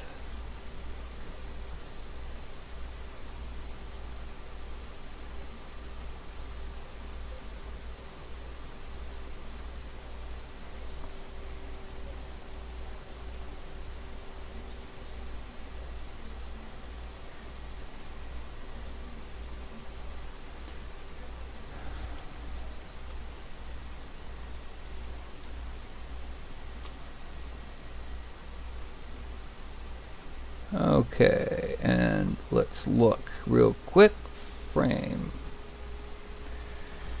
Yeah, it'll really come out when you print and when you paint it. Now, oh, sorry. The next thing to do is your wrinkles on your kneecaps. Actually, let's go ahead and make these a little bit more sharp. Geometry, divide, delete, lower. Okay, so what we're going to do is we're going to use slash for this. A little bit bigger, that should be good. And what we're going to do is we're going to drop it down to 9 and use add and have it just come out and make zigzags.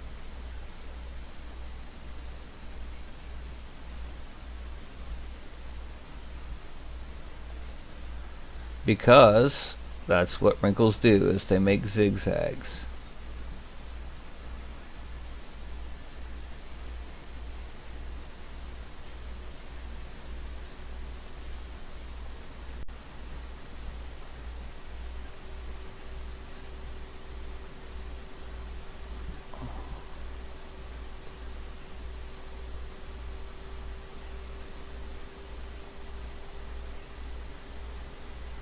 Then we're going to go back under the Z sub and go underneath very lightly.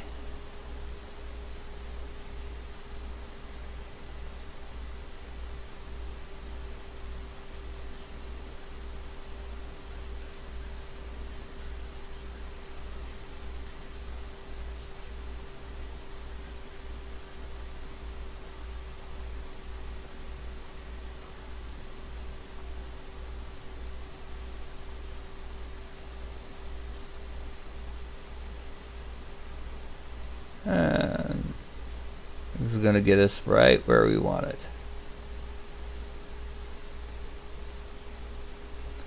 Okay. Frame out. And everything's pretty much in place except two things. Number one, you need to append this sword and shield.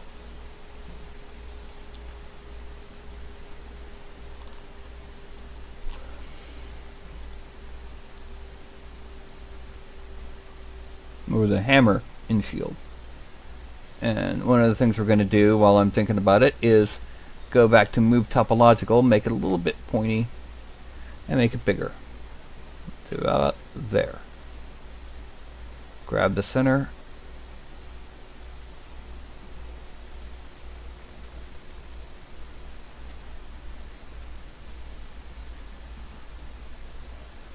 And now we have the shape. Yay! Now we're going to subdivide it.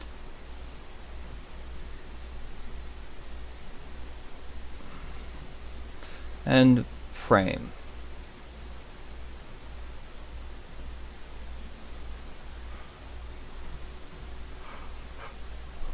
Now to see how it will look,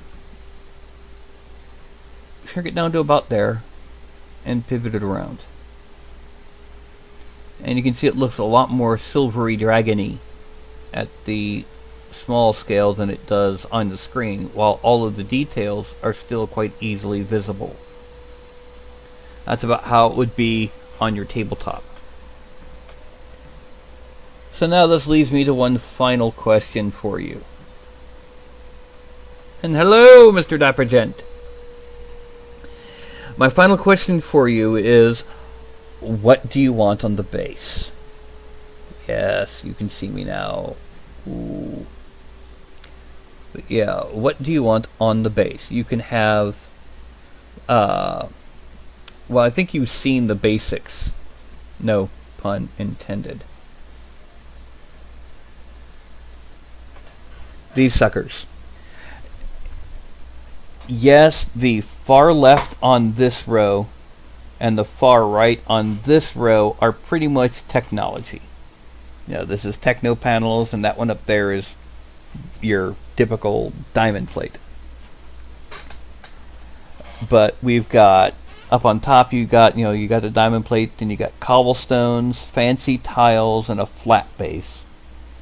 Stone, planks, grass, and that techno panel.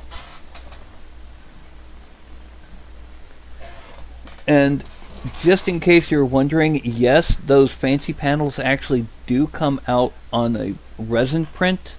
Let me see, where did I put? I have one of them over here. Has that resin tile base, or the fancy tile base, but I can't see it. Where was it? Yeah, I'm not going to worry about it. Point being, what base do you want? What do you want her? I mean, if you use the flat base, then what you can do is you can simply, put your own stuff on it. The fancy tiles, right up here. Okay. Go back to here. Ooh, echo. And we're going to come up to Subtool, Append, Polymesh 3D, select that, Import, and I go up here and I select the bases, Fancy Tiles.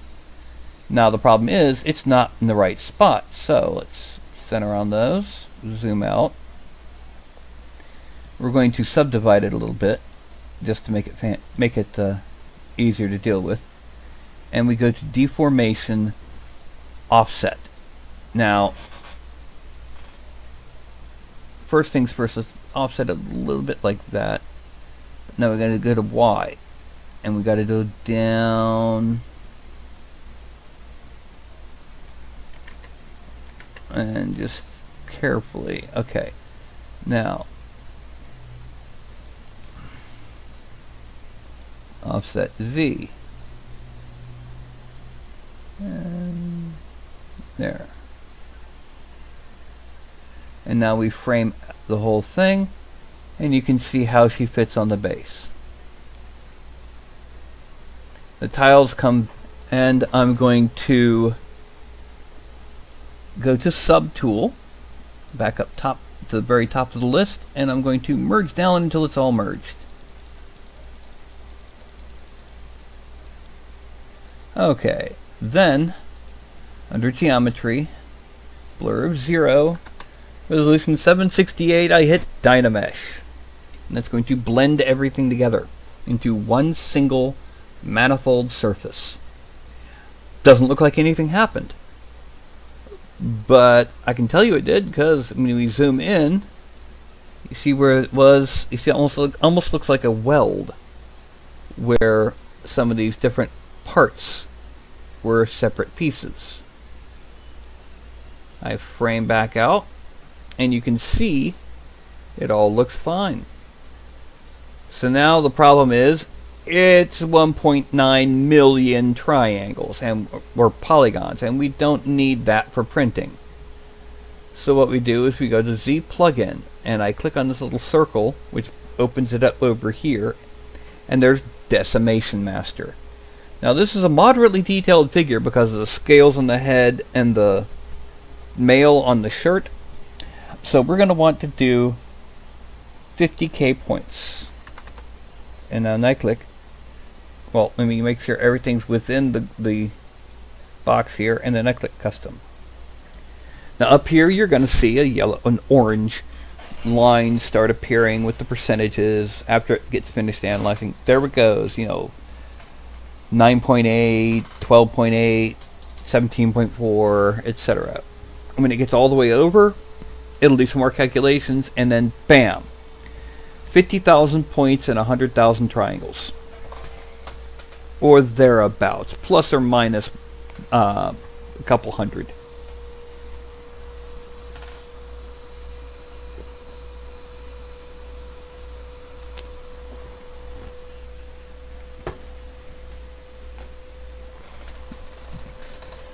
And excellent. It went through without a hitch. Reordering, writing file to disk, and there we go. On 100,142 triangles.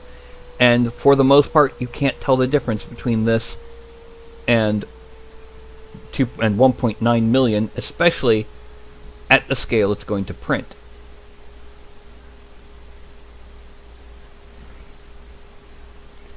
And let's frame back out, and we're going to export this back into Patreon Minis. New female deborn cleric,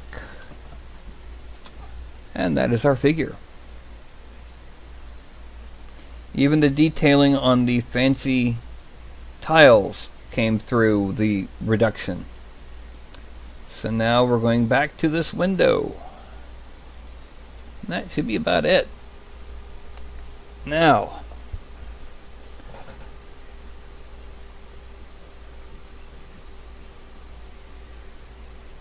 as for the Anycubic, it is awesome. It is, to be totally honest, printing with Anycubic resin on an Anycubic with on a 3D printer, 3D model, dude, it's easy mode for printing minis. I mean, look at these. Look at the level of detail these things have that they came out. Anycubic photon. Well, here, let me do this.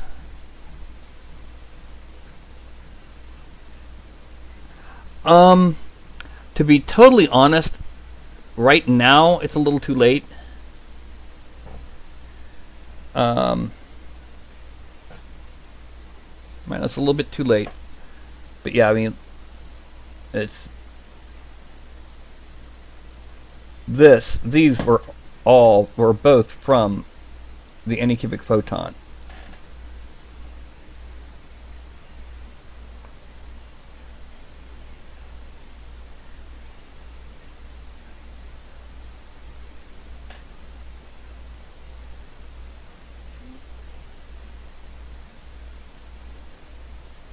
Yeah.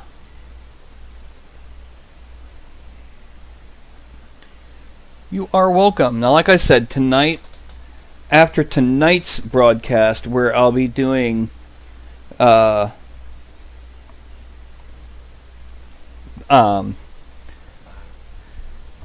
brain Todd's little elf guy, I'll be packing up the files and sending you this young lady and him his Yutz boy.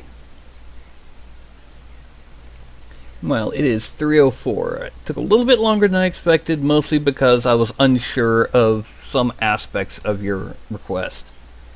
I would like to thank you for your support, and to all the others out there. If you're watching this for the first time, you get to like, subscribe, etc., etc.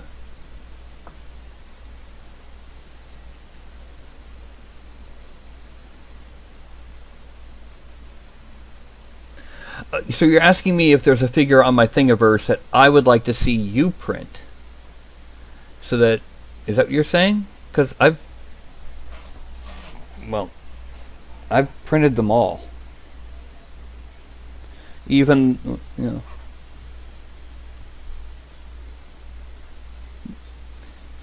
Plus there's a couple things I've printed that aren't on my Thingiverse for copyright reasons.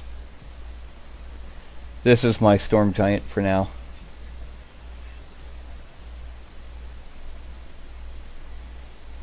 But probably the one figure on my Thingiverse that'd probably be best for you to be able to tell if your printer is up to handling the highest detailed miniatures. If you go on my Thingiverse, look for the Epic Dwarf. That's the one that I currently have primed and ready to paint. That's this sucker. He's got a lot of nice little runic details on his armor. He's got a very fragile dagger on the back of his hip. That's tricky. And then he's got the hammer and his beard and all that.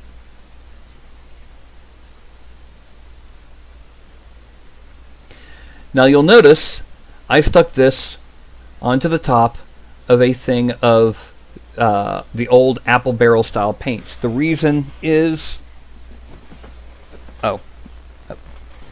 when I got to paint, I can anchor my pinky against the bottle and the heel of my palm against my hand, and I have a lot more control and a lot less vibration.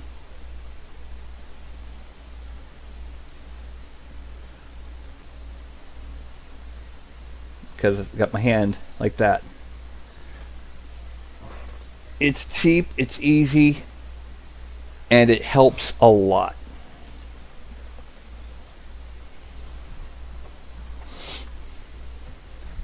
Let me go ahead and hit refresh on this.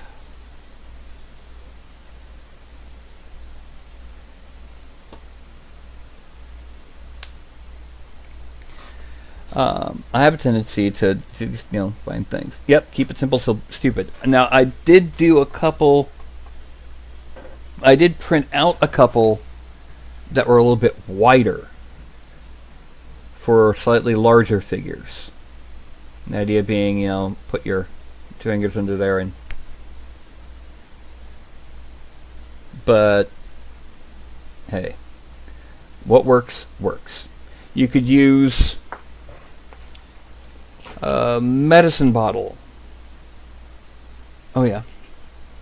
You could use, you know, the ultra king-sized version of glue stick. Yeah, the advantage of a lot of the ones that are on Thingiverse are that they you can actually grip with them, slide them in, and look how large this thing of super glue is. Not super of Elmer's is. It fits. That's a lot of Elmer's. That's a lot of sticking on your bed. I will say this. I do not promote anything Games Workshop except for the figures themselves. I do not like any of their hobby tools. Well, their paints are great. Their bottles are... No. And their aids are just not worth it. Case in point. There is a... Where is it? Where did I put it? Where is it?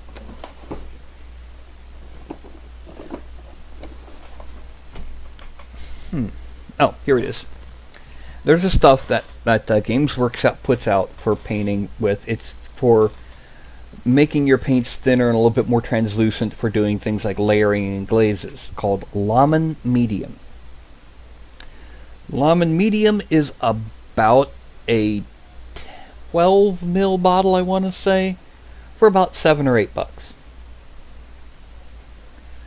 This is a big name brand matte medium that is identical in purpose and performance. 237 milliliters for $12. Very close to 20 times as much substance for a fraction of the cost. Lamin or Lamian medium. Never. I just took some of it. Oh. Hold on just a second.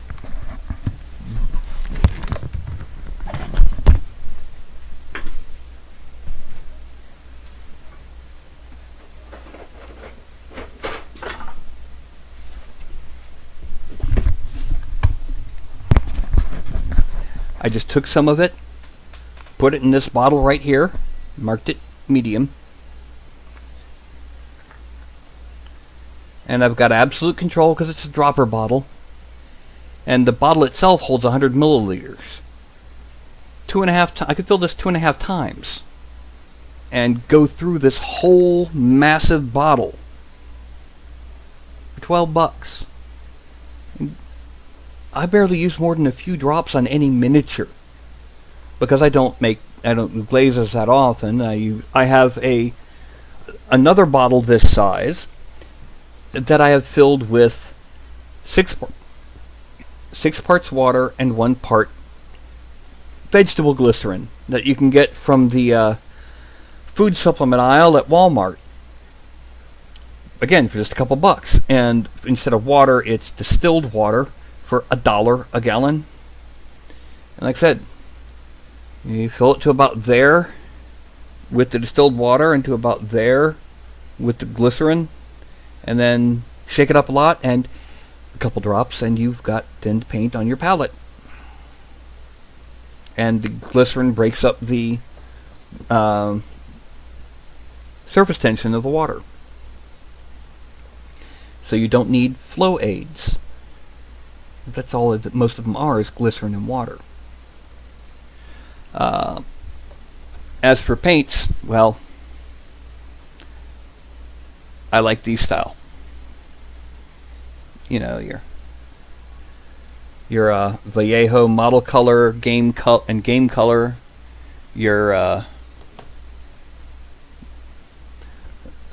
Army Painter war paints, and the other brands that are in this size, this type dropper bottle. I don't like.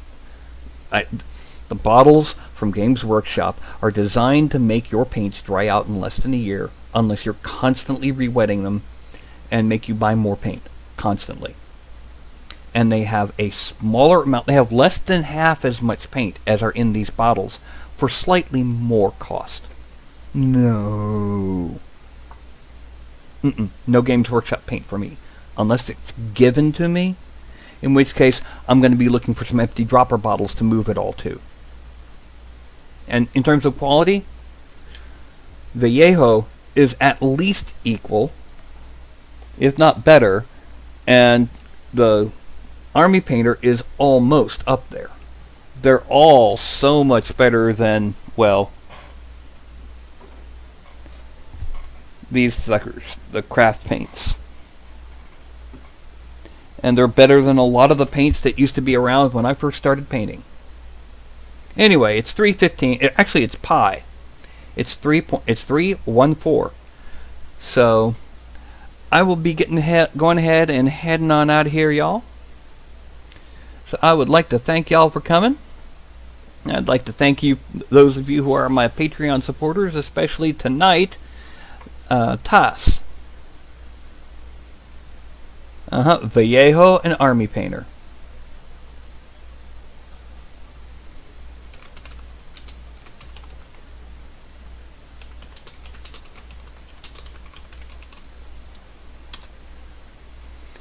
Yep, see you in a couple of hours, and I'm going to do my usual shtick of I'm sticking my hand up here, and I'm going to watch it, and I'm going to count down from 5 all the way down.